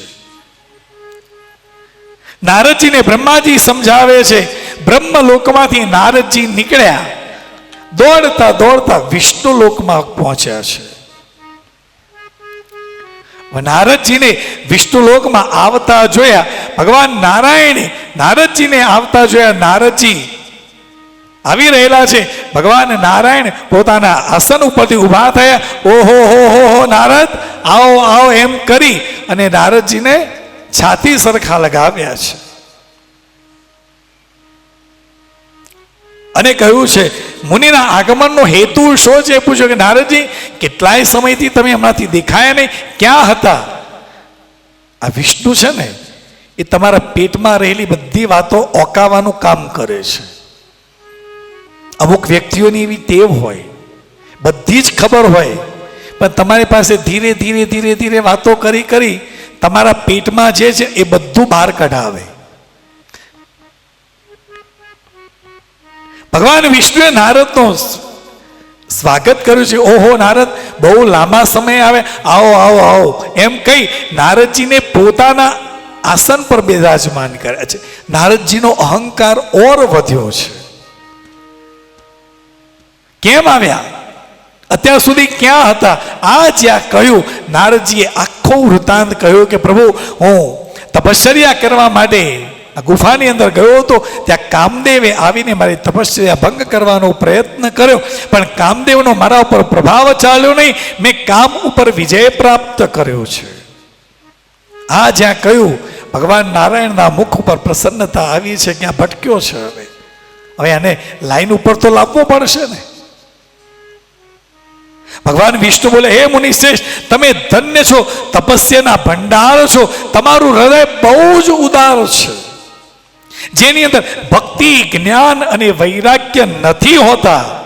એમના મનમાં સમસ્ત દુઃખો ને દેનાર કામ, મોહ, ક્રોધ વગેરે વિકારો શીઘ્ર ઉત્પન્ન થાય છે. જ્યારે આમાંનો કોઈ વિકાર તમારી અંદર નથી. તમે તો નૈષ્ઠિક બ્રહ્મચારી છો. સદા જ્ઞાન અને વૈરાગ્યથી યુક્ત રહો છો, તો એના ઉપર તમારા ઉપર કામનો વિકાર આવી જ કેવી રીતે શકે? કામદેવ કંઈ ન કરી શકે. નારાયણે, ભગવાન વિષ્ણુએ પણ નારદજીના વખાણ કર્યા છે. ત્યારે નારદજી બોલે, હે સ્વામી, જ્યાં સુધી મુજ પર, મારા ઉપર આપની કૃપા દ્રષ્ટિ છે ને ત્યાં સુધી બિચારો કામદેવ મને શું કરી શકવાનો? અહંકાર ઓર વધ્યો છે. આવું કઈ ભગવાનના ચરણોમાં મસ્તક ઝુકાવી ઈચ્છા અનુસાર નારદજી વિચરણ કરવા લાગ્યા છે. સુતજી કહી રહેલા છે કે હે મહર્ષિઓ, જ્યારે નારદ મુનિ ઈચ્છા અનુસાર વિચરણ કરી રહેલા હતા ત્યારે ભગવાન શિવની ઈચ્છાથી માયા વિશારદ એવા ભગવાન શ્રી હરિએ તત્કાળ એક માયા પ્રગટ કરી છે. એણે મુનિ જે તરફ જઈ રહેલા હતા એ માર્ગ ઉપર એક વિશાળ નગરીનું સર્જન કર્યું છે, જેનો વિસ્તાર 100 યોજન જેટલો હતો. ખૂબ સુંદર અદ્ભુત નગરની રચના કરી છે. પોતાના વૈકુંઠ કરતા પણ વધારે સુંદર એક નગર બનાવ્યું છે. અને એ નગરનો રાજા છે શિલનિધિ નામનો ઐશ્વર્યશાળી રાજા, જે વિષ્ણુનો ઉપાસક છે. એ રાજ્ય કરી રહ્યો છે. એને પોતાની પુત્રીનો સ્વયંવર કરવા માટે તૈયારી કરી રહેલો હતો. આખા નગરને ખૂબ સુંદર રીતે સજાવેલું હતું. ઉત્સવનો માહોલ હતો. કન્યાને પરણાવવા માટે ઉત્સુક એવા ઘણા બધા રાજકુમારો એ રાજકુમારી સાથે લગ્ન કરવા માટે સ્વયંવરની અંદર હાજરી આપવા માટે આવેલા હતા. આ ખૂબ સુંદર શોભાયમાન એવું આ નગર, નારદજી ચાલતા ચાલતા જઈ રહેલા છે. આ નગર ઉપર એમની દ્રષ્ટિ પડી કે આ નગર આજ સુધી મેં તો જોયું નથી. આ નગરની અંદર હું ક્યારેય ગયો નથી. આટલું સુંદર નગર, જેની શોભા વૈકુંઠ કરતા પણ વિશેષ છે. નારદજી આ શિલનિધિના રાજ્યની અંદર ગયા છે. શિલનિધિ રાજા વિદ્વાન છે, વિષ્ણુનો ઉપાસક છે. એમને નારદજીને આવેલા જોઈ એમનું સ્વાગત કર્યું છે, એમની પૂજા કરી છે, અર્ચન કર્યું છે. એમને પોતાના આસન પર, સિંહાસન પર બિરાજમાન કર્યા છે. અને પોતાની જે પુત્રી હતી એને બોલાવી છે અને કહ્યું છે કે આ વિદ્વાન મહાપુરુષ આપણા ત્યાં નારદજી આપણે ત્યાં પધાર્યા છે, તો એમના આશીર્વાદ લે. એમ કહી પોતાની પુત્રી જે છે એને બોલાવી છે. નારદજીની દ્રષ્ટિ આ શિલનિધિ રાજાની પુત્રી ઉપર પડી. સાક્ષાત જાણે લક્ષ્મીનું સ્વરૂપ, એટલી સુંદર સ્ત્રી. અને નારદજી એ સ્ત્રીના મોહમાં પડી ગયા છે. એનું સૌંદર્ય જોઈ નારદજી વિચાર કરે છે. નારદજીએ પૂછ્યું કે ભાઈ આ કોણ છે? ત્યારે શિલનિધિએ કહ્યું એ આ મારી દીકરી છે, જેનું નામ શ્રીમતી છે. લગ્ન કરવાની યોગ્ય થયેલી છે. મેં સ્વયંવરનું આયોજન કરેલું છે. એ જેને પસંદ કરે એની સાથે હું મારી દીકરીના લગ્ન કરાવીશ.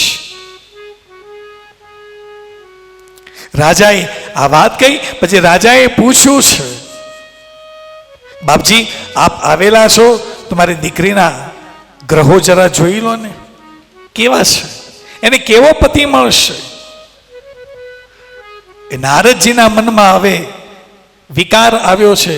એમની ઈચ્છા થઈ છે, આવી સ્ત્રી મેં જોઈ નથી, મારે એની સાથે લગ્ન કરવા છે.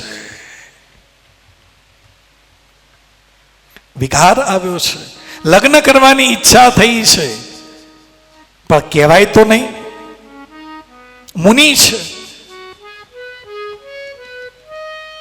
રાજાને સંબોધીને મનની અંદર એને પ્રાપ્ત કરવાની ઈચ્છાથી નારદજી બોલ્યા, હે ભૂપાલ, તમારી આ પુત્રી સમસ્ત શુભ લક્ષણો વાળી છે, સંપન્ન છે, પરમ સૌભાગ્યવતી છે, સાક્ષાત લક્ષ્મીની જેમ સમસ્ત ગુણોનો આગાર છે. એનો ભાવિ પતિ નિશ્ચય કરી ભગવાન શંકરની જેમ વૈભવશાળી, સર્વેશ્વર, કોઈનાથી પરાજય ન થનાર વીર અને જેને કામ ઉપર વિજય પ્રાપ્ત કર્યો છે ને એવો એને પતિ મળશે. એમ કરીને પોતાની વાત રજૂ કરી દીધી. તમારા મનની અંદર જે હોય એ જ તમે બોલો છો. આટલી સુંદર સ્ત્રી છે, રાજકુમારી છે, મારી સાથે આવું મુખ હોય તો લગ્ન ન કરે. આ એનું ભવિષ્ય જોઈ કઈ અને નારદજી કહે છે કે શિલનિધિને કહ્યું, હવે આપ મને રજા આપો. મનની અંદર સતત એક જ વિચાર છે, મારે આ રાજકુમારી સાથે, શ્રીમતી સાથે લગ્ન કરવા છે.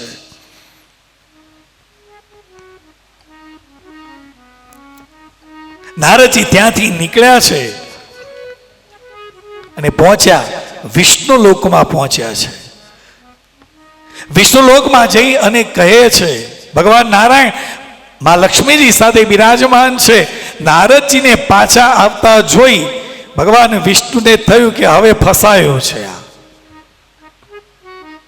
બધાની વચ્ચે માની સામે તો કહેવાય નહીં, ત્યારે ભગવાન વિષ્ણુને ઈશારો કરીને નારદજી કહે છે, પ્રભુ જરા અહીંયા આવો ને.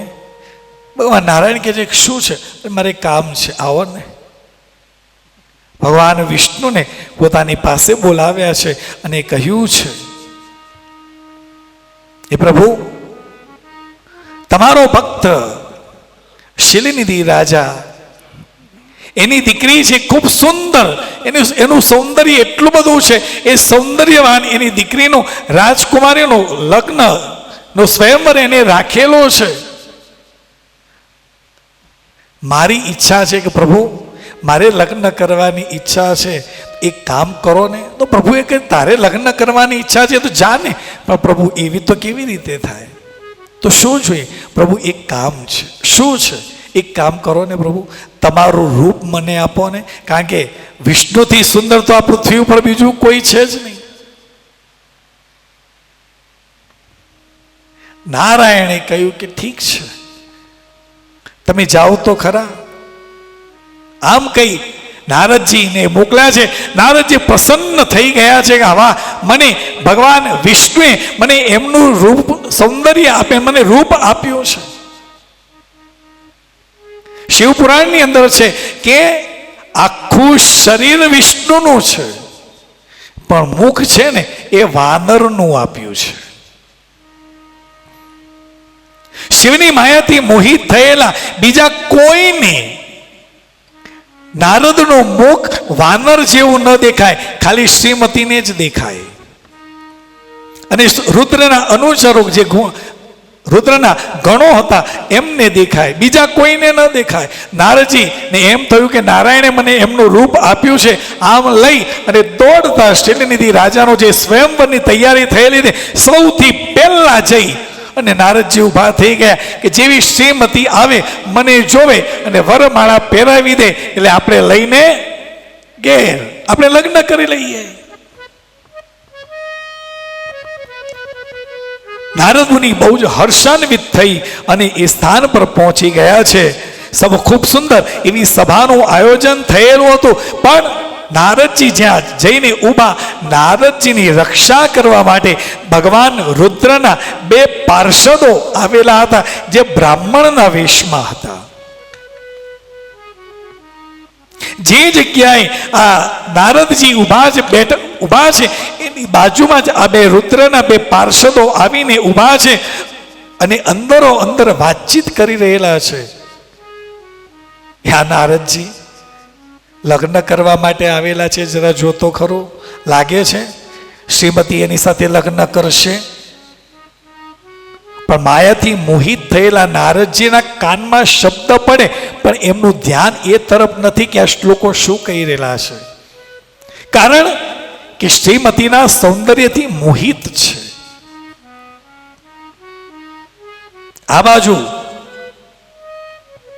જે શ્રીમતી રાજકુમારી છે એ પોતાની સખીઓ સાથે ખૂબ સુંદર એવી વરમાળા લઈ અને જે સ્વયંવરનું આયોજન થયેલું હતું ત્યાં આવી છે. સૌથી પહેલા નારદજીને જોયા, મુખ વાનરનું જોયું. આ રાજકુમારીએ નારદજી જે લાઈનમાં આગળ ઊભા હતા એ લાઈન તરફ ગઈ જ નથી, એ તરફ દ્રષ્ટિ જ નથી કરી. આવા રાજકુમારો મારી સાથે લગ્ન કરવા માટે આવે, જગ્યા છોડી દીધી છે, એ લાઈન જ છોડી દીધી છે. શાસ્ત્રકારો કહે છે જ્યારે ભક્ત આવી રીતે જ્યારે ભગવાનથી થોડો છૂટો પડે કે વિખૂટો પડે ને, એના મનની અંદર વિકાર આવે ને, તો એ તરફ એ જતી જ નથી. કારણ એમને ખબર છે કે આ ભટક્યા છે, પરમાત્માની કૃપા થશે એટલે પાછા એ આવી જશે. એ લાઈન જ છોડી દીધી છે. કેટલાક બીજા રાજકુમારોને જોયા પણ એમને પસંદ આવ્યા નથી. એ જ સમય ભગવાન નારાયણ ખૂબ સુંદર રાજકુમારનું રૂપ લઈને આવેલા છે. ખૂબ સુંદર સ્વરૂપ જોયું આ શ્રીમતીએ. ગળાની અંદર વરમાળા પહેરાવી પરમાત્મા ત્યાંથી લઈને તરત અંતર ધ્યાન થઈ ગયેલા છે. બધા રાહ જોઈ રહેલા છે, હમણાં શ્રીમતી આવે, અમને વરમાળા પહેરાવે.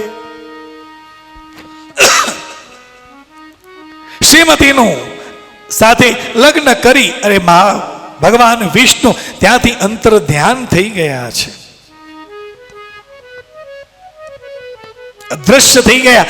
રુદ્ર ગણો બધા જ જે રાજકુમારો હતા ત્યાંથી એ પોતપોતાના નગર તરફ જવા માટે નીકળ્યા છે. નારદજી પણ વિચાર કરી રહ્યા છે કે આટલું રૂપ મને, મારું રૂપવાન છું, ભગવાન નારાયણે એમનું રૂપ મને આપ્યું અને શ્રીમતીએ માને પસંદ ન કર્યો અને બીજાની સાથે લગ્ન કરી અને ચાલી ગઈ. આ વિચાર સાથે સાથે જઈ રહેલા હતા. એ વખતે રુદ્રના જે બે પાર્ષદો હતા એમની પાછળ જ જઈ રહેલા હતા. રુદ્રના ગણોએ કહ્યું કે હે નારદ, હે મુને, તમે વ્યર્થમાં કામમાં મોહિત થઈ સૌંદર્યના બળથી રાજકુમારીને પ્રાપ્ત કરવા માટે ગયેલા છો, પણ જરા તમારું મુખ તો જુઓ કેવું છે. આ જ્યાં કહ્યું ત્યારે નારદજી, હવે એ વખતે અરીસા ક્યાં હતા? નારદજી એક સરોવર પાસે ગયેલા છે અને સરોવરની અંદર પોતાનું મુખ જોયું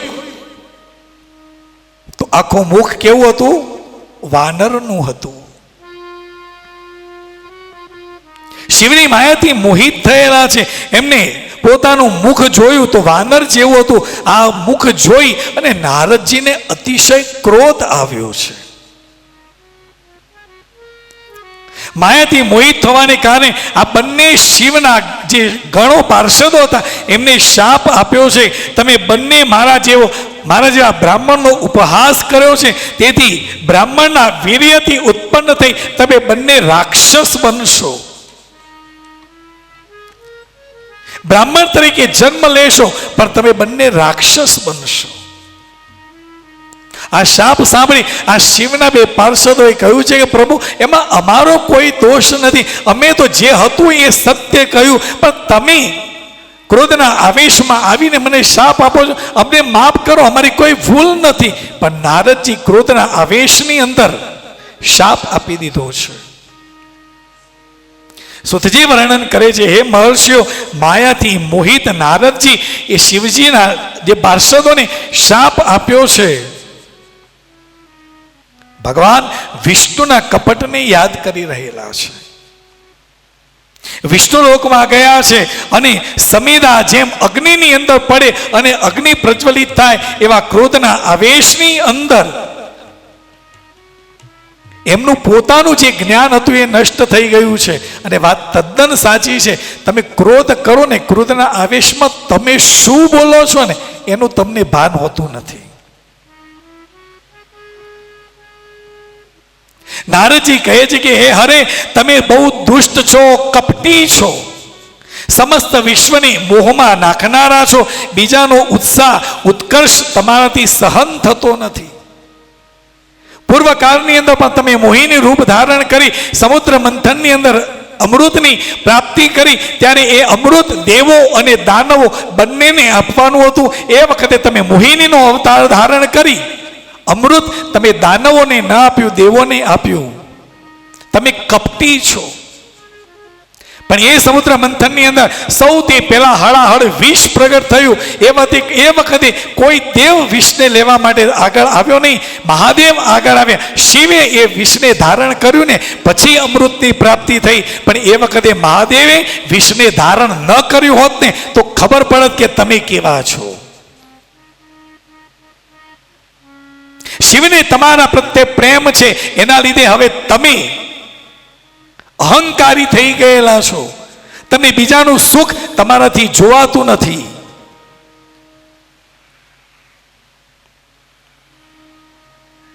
આજ સુધી તમને કોઈ શક્તિશાળી યા તેજસ્વી પુરુષનો સામનો થયો નથી. આમ કહી નારદજી બ્રહ્મ તેજનું પ્રદર્શન કરતા કરતા ક્રોધમાં ખિન્ન થઈ એમણે ભગવાન વિષ્ણુને શાપ આપ્યો છે કે હે વિષ્ણુ, એ તમે સ્ત્રી માટે મને વ્યાકુળ કર્યો છે ને, આજ સમય સર્વમાં તમે મોહિત, સર્વને મોહમાં નાખો છો. આ કપટ કાર્ય કરતા તમે જે સ્વરૂપે મને સંયુક્ત કર્યો ને એ જ સ્વરૂપે તમે મનુષ્ય થઈ જાઓ અને સ્ત્રીના વિયોગનું દુઃખ શું છે ને એનો અનુભવ તમે કરો, અને જે વાનરનું રૂપ તમે મને આપ્યું ને એ વાનર જ તમારા સહાયભૂત થશે. આમ કઈ ભગવાન વિષ્ણુને શાપ આપ્યો છે. શિવ મહાપુરાણની અંદર લખ્યું છે, જ્યારે નારદજીએ પોતાના આરાધ્ય એવા વિષ્ણુને શાપ આપ્યો ને તો કૈલાસ પર માં જગદંબા માં પાર્વતીને શોક થયો છે કે આ નારદ શું બોલી રહ્યો છે, ચોંકી ગયા છે. શ્રી હરિએ નારદજીના શાપનો પણ સ્વીકાર કર્યો છે, એમને સામે ક્રોધ કર્યો જ નથી. ત્યાર પછી માયાજી શિવની માયાથી મોહિત થયેલા જે નારદ હતા એ શંભુએ પોતાની જે વિશ્વમોહિની માયા હતી એ ખેંચી, જેના લીધે કરી અને નારદજીને જ્ઞાન થયું છે અને વિચાર કરે છે કે અરે રે મેં શું કર્યું. ક્રોધના આવેશની અંદર ભગવાન મારા આરાધ્ય એવા ભગવાન વિષ્ણુને મેં શાપ આપ્યો, મેં ભગવાન વિષ્ણુને શાપ આપ્યો છે. હવે મને કઈ ગતિ મળશે, નરકમાં મારે કઈ યાતના ભોગવવી પડશે. હે પ્રભુ મને માફ કરો, મારી ભૂલ થઈ ગઈ, મને ખબર નહીં કે હું શું બોલી રહ્યો છું. પશ્ચાતાપ કરવા લાગ્યા છે નારદજી. મેં આપને શાપ સુદ્ધા આપી દીધો, તમને કેટલા દુર્વચન કહ્યા છે, મને માફ કરો. ત્યારે ભગવાન વિષ્ણુએ કહ્યું છે કે હે તાત નારદ, આપ શાંત થાઓ, તમે મારા શ્રેષ્ઠ ભક્ત છો, એમાં કોઈ સંશય નથી. પણ હું જે તમને વાત કહું એ તમે મારી વાત સાંભળો અને એના પછી તમે નક્કી કરો કે તમારું પરમ હિત શેમાં છે. તમારે નરકમાં નહીં જવું પડે, તમારું કલ્યાણ થશે એમ કહી ભગવાન વિષ્ણુએ કહ્યું છે કે તમે મદને અંદર રહીને ભગવાન શિવની વાતને માની નહીં, એમની એ વાતની અવહેલના કરી એ અપરાધ તમે ભગવાન શિવનો અપરાધ કર્યો છે ને, માટે તમારે આ યાતના ભોગવવી પડી છે. એનું ફળ તમને મળ્યું છે, કેમ કે એ જ શિવ જે છે ને એ કર્મ ફળનો દાતા છે. તમારા મનની અંદર દ્રઢ નિશ્ચય કરી લો કે ભગવાન શિવની ઈચ્છાથી જ આ બધું થઈ રહ્યું છે, એમાં મેં કશું જ કર્યું નથી. એ જ પરબ્રહ્મ પરમાત્મા છે, એનો સચ્ચિદાનંદ ઘન સ્વરૂપ બોધક છે, નિર્ગુણ નિરાકાર છે, સત્વ રજ તમ આ ત્રણેય ગુણ જેના આશ્રય રહેલા છે, એની માયાથી મોહિત થઈ બ્રહ્મા વિષ્ણુ અને મહેશ ના ત્રણ રૂપ એમાંથી જ પ્રગટ થયા છે અને એમને અમને જે કાર્ય સોંપ્યું છે એ અમે કરી રહેલા છીએ. એ શિવની જ ત્રણ શક્તિઓ છે, એમની જ સેવાથી બ્રહ્માજી જગતનું સર્જન કરે છે, એમના જ કહેવાથી હું સૃષ્ટિનું પાલન કરું છું અને એમના જ કહેવાથી રુદ્ર સ્વરૂપે એ સંસારોની અંદર રહેલા વ્યક્તિનો સંહાર કરે છે. એ શિવ સ્વરૂપ એ સર્વના સાક્ષી છે. હે નારદ, તમે ક્ષોભ ન કરો, તમારાથી ભૂલ થઈ છે. હવે એક કામ કરો. શું? તમે જે ભૂલ કરી એની અંદરથી જો મુક્તિ મેળવવી હોય તો ભગવાન વિષ્ણુએ કહ્યું છે કે એક ઉપાય બતાવું. શું? રામચરિત માનસની અંદર ભગવાન વિષ્ણુએ નારદજીને જે ભૂલ કરી એ ભૂલમાંથી મુક્તિ મેળવવા માટે કહ્યું છે કે હે નારદ, એક ઉપાય છે. શું? કે તમે 100 વખત શંકરનું નામ લો. 108 વખત પણ નથી કહ્યું. કહ્યું છે જપહુ જાય શંકર સતનામા. હે નારદ, તમે 100 વખત શંકરનું નામ લો, એમાંથી તમને મુક્તિ મળશે, દોષમાંથી મુક્તિ મળશે. જીવનની અંદર કોઈ પણ જગ્યાએ આપણાથી કોઈ ભૂલ થઈ ગઈ હોય, કોઈ દેવની ભૂલ થઈ હોય, કોઈ દોષ રહી ગયો હોય, તો કહ્યું છે કે 100 વખત શંકર શંકર શંકર 100 વખત નામ લો, એમાંથી તમને મુક્તિ મળશે. એવું ભગવાન વિષ્ણુએ નારદજીને કહ્યું છે. વિચાર કરો કે ભગવાન વિષ્ણુએ એમ નથી કહ્યું કે તું મારું નામ લે. શું કહ્યું છે? તું શંકરનું નામ લે. અત્યારે શું થાય છે સંસારની અંદર છીએ, અલગ અલગ ધર્મની અંદર આપણે જઈએ, કેટલા બધા સંપ્રદાયો છે, બધામાં આપણે જતા હોય, આપણે જઈએ ત્યાંથી જે સારું મળે એ ગ્રહણ કરીએ, જવામાં જાય છે શું? પછી ધીરે ધીરે ધીરે ધીરે એ લોકો આપણા ઘર તરફ આવે છે, ઘરમાં સુધી આવી જાય અને કે હવે તમે કોનું નામ લો છો? કે અમે તો મહાદેવના ભક્ત છીએ, કૃષ્ણના ભક્ત છીએ. ના ના, એનું નામ ન લેવાય, એ નામ છોડો, અમારું નામ લો. થઈ રહ્યું છે સાહેબ. ઘરના નિજ મંદિરની અંદર આપણી કુળદેવીની મૂર્તિ છે, કુળદેવીનો ફોટો છે, એને જોઈને કંઈક હવે આ બધાને કાઢો, અમને બેહાડો. અને આ માણસ જરાય પોતે વિચારતો નથી અને એ પોતાની જે કુળદેવી છે, કુળ દેવતા છે, એની પૂજા બંધ કરે અને બીજાની માણસની પૂજા શરૂ કરે. એટલે તકલીફો આવે. એ 2-5 વર્ષ કરે પછી કે સાહેબ મહારાજ અમારું કંઈ ઠેકવાનું પડતું નથી. તો ના જ પડે ને, તે કુળદેવીને છોડી છે. કોઈ પણ કાર્યના પ્રારંભે સત્કર્મ કરીએ પહેલા આપણી કુળદેવીને કે કુળ દેવતાને યાદ કરો. કુળદેવીને યાદ કર્યા પહેલા તમે આ કાર્ય કરશો, કુળદેવીને યાદ નહીં કરો ને તો ઘરની અંદર ક્યાંક ને ક્યાંક તકલીફ આવવાની જ. ભગવાન વિષ્ણુએ કહ્યું છે કે શંકરનું નામ લો, એમાંથી મુક્ત થવું છે. તો કહે છે કે તારાથી ભૂલ થઈ છે, 3-4 કામ કરવાના, હું કહું એમ કરો. શું? ભગવાન વિષ્ણુ કહે છે કે નારદ, પહેલું કામ કરો, આખા શરીર ઉપર ભસ્મને ધારણ કરો, ગળાની અંદર રુદ્રાક્ષને ધારણ કરો અને મુખની અંદર ઓમ નમઃ શિવાય મંત્રનો જપ કરો. કારણ જગત પિતા છે. ઓમ નમઃ શિવાય મંત્ર એ સર્વ મંત્રોનો પિતા છે, જગત બીજનો મંત્ર છે. એ મંત્રનો જપ કરો અને રુદ્રાક્ષને ધારણ કરો. આ 3 વાત નારદજી તમે કરો. અને ચોથું કહ્યું છે કે એ નારદ, તમે શિવ મહાપુરાણની કથાનું શ્રવણ કરો. નારદ કહે છે કે મહાદેવની કથા મને કોણ સંભળાવે? આપ મને મહાદેવની કથા સંભળાવો. ત્યારે ભગવાન વિષ્ણુએ કહ્યું છે કે નારદ, તમારે શિવ મહાપુરાણની કથાનું શ્રવણ કરવું છે ને તો બ્રહ્મલોકમાં જાઓ. બ્રહ્મલોકમાં જઈ બ્રહ્માજીને જઈને કહો કે મારે કથાનું શિવ મહાપુરાણની કથાનું શ્રવણ કરવું છે, એ તમને કથા સંભળાવશે. નારદજી ભગવાન વિષ્ણુ પાસેથી આ શીખી સમજી અને નારદજી એક તીર્થ ક્ષેત્રોમાં ફરતા ફરતા ફરતા જઈ રહેલા છે, પોતાના વિચારોને શુદ્ધ કરી રહેલા છે.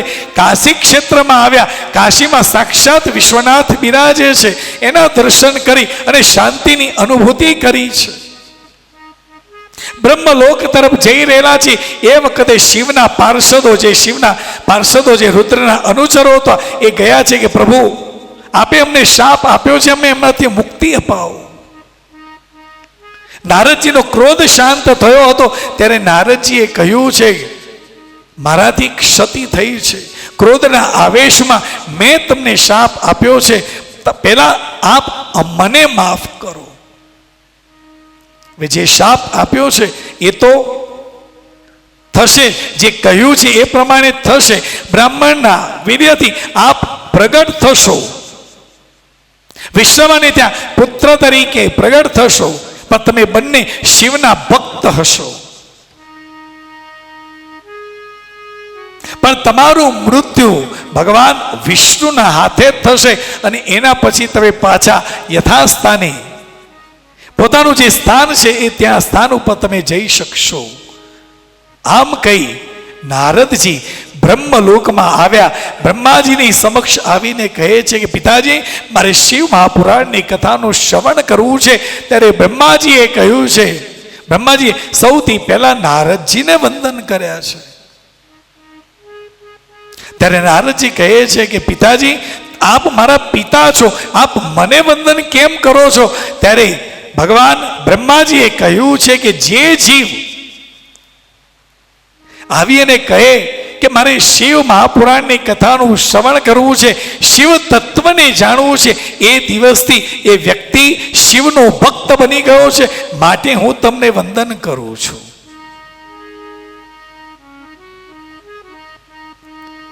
હવે બ્રહ્માજી નારદજીને શિવ કથા કહેવાના છે.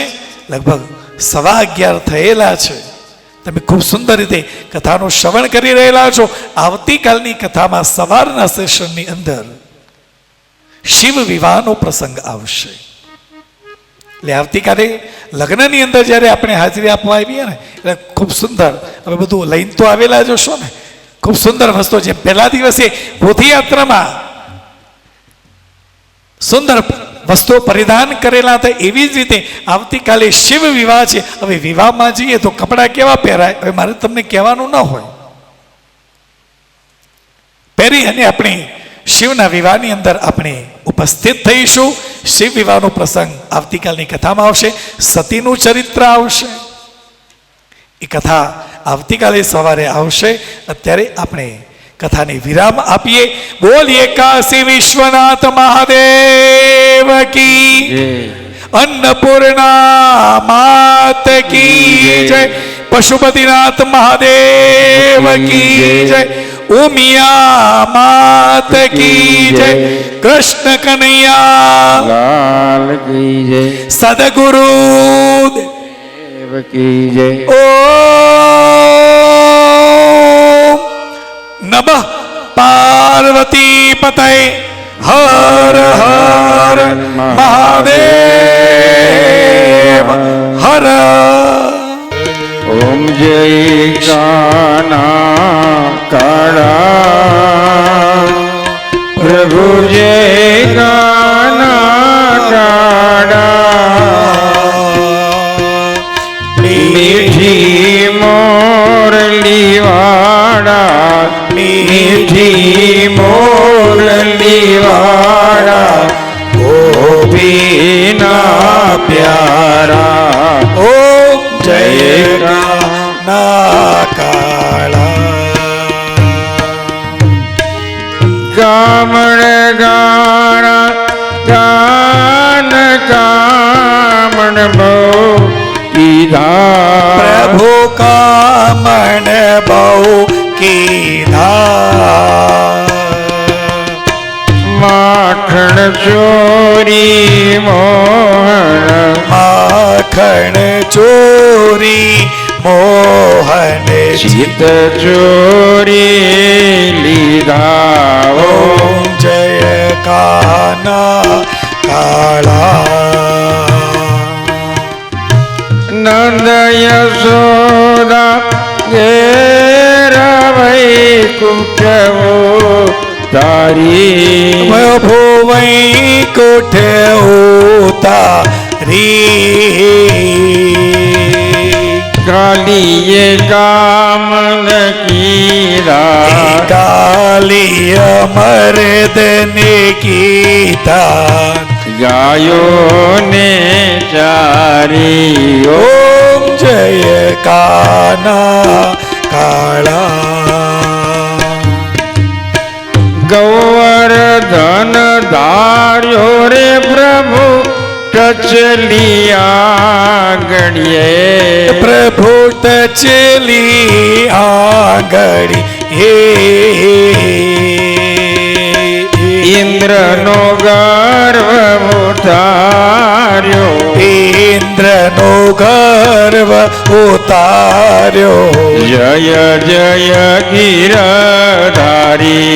ઓમ જય કાના કાળા. ગુણ તણો तुझ पार के में नहीं आवे प्रभु के में नहीं आवे नेति नेति वेद पुकारे नेति नेति वेद पुकारे ओ नित गाये ओम जय काना काला ओम जय गाना काड़ा नट वर्णंद लाला प्रभु नटवर नंदला अरे मीठी मीठी मोरली वाला मीठी मीठी मोरली वाला राधा ना प्यारा ओम जय काना काला हे ओम जय काना काला जय काना काला कर्पूर गौरम करुणावतार संसार सारम भुजनेन्द्र सदा वसन्तं हृदयारविन्दे भवं भवानी सहितं नमामि मंगलम भगवान विष्णु मंगलम गरुड़ध्वज मंगलम कुंडलीकाक्ष मंगलाय तनोहरि सर्वमंगल मांगल्ये शिवे सर्वासाधिके शरण्ये त्र्यंबके गौरी नारायणी नमोस्तुते नारायणी नमोस्तुते नारायणी नमोस्तुते बोलिए पशुपतिनाथ महादेव की जय ओमिया मात की प्रेम प्रसादी आत्मा अन पहुंची होय ते खाय कथा सांभળી છે ભાવથી દ્વારો ગો મનમાં તો ત્યારે સૌને જે શ્રી કૃષ્ણ કાલે વેલા આવજો આજે સૌને જય શ્રી કૃષ્ણ કાલે વેલા આવજો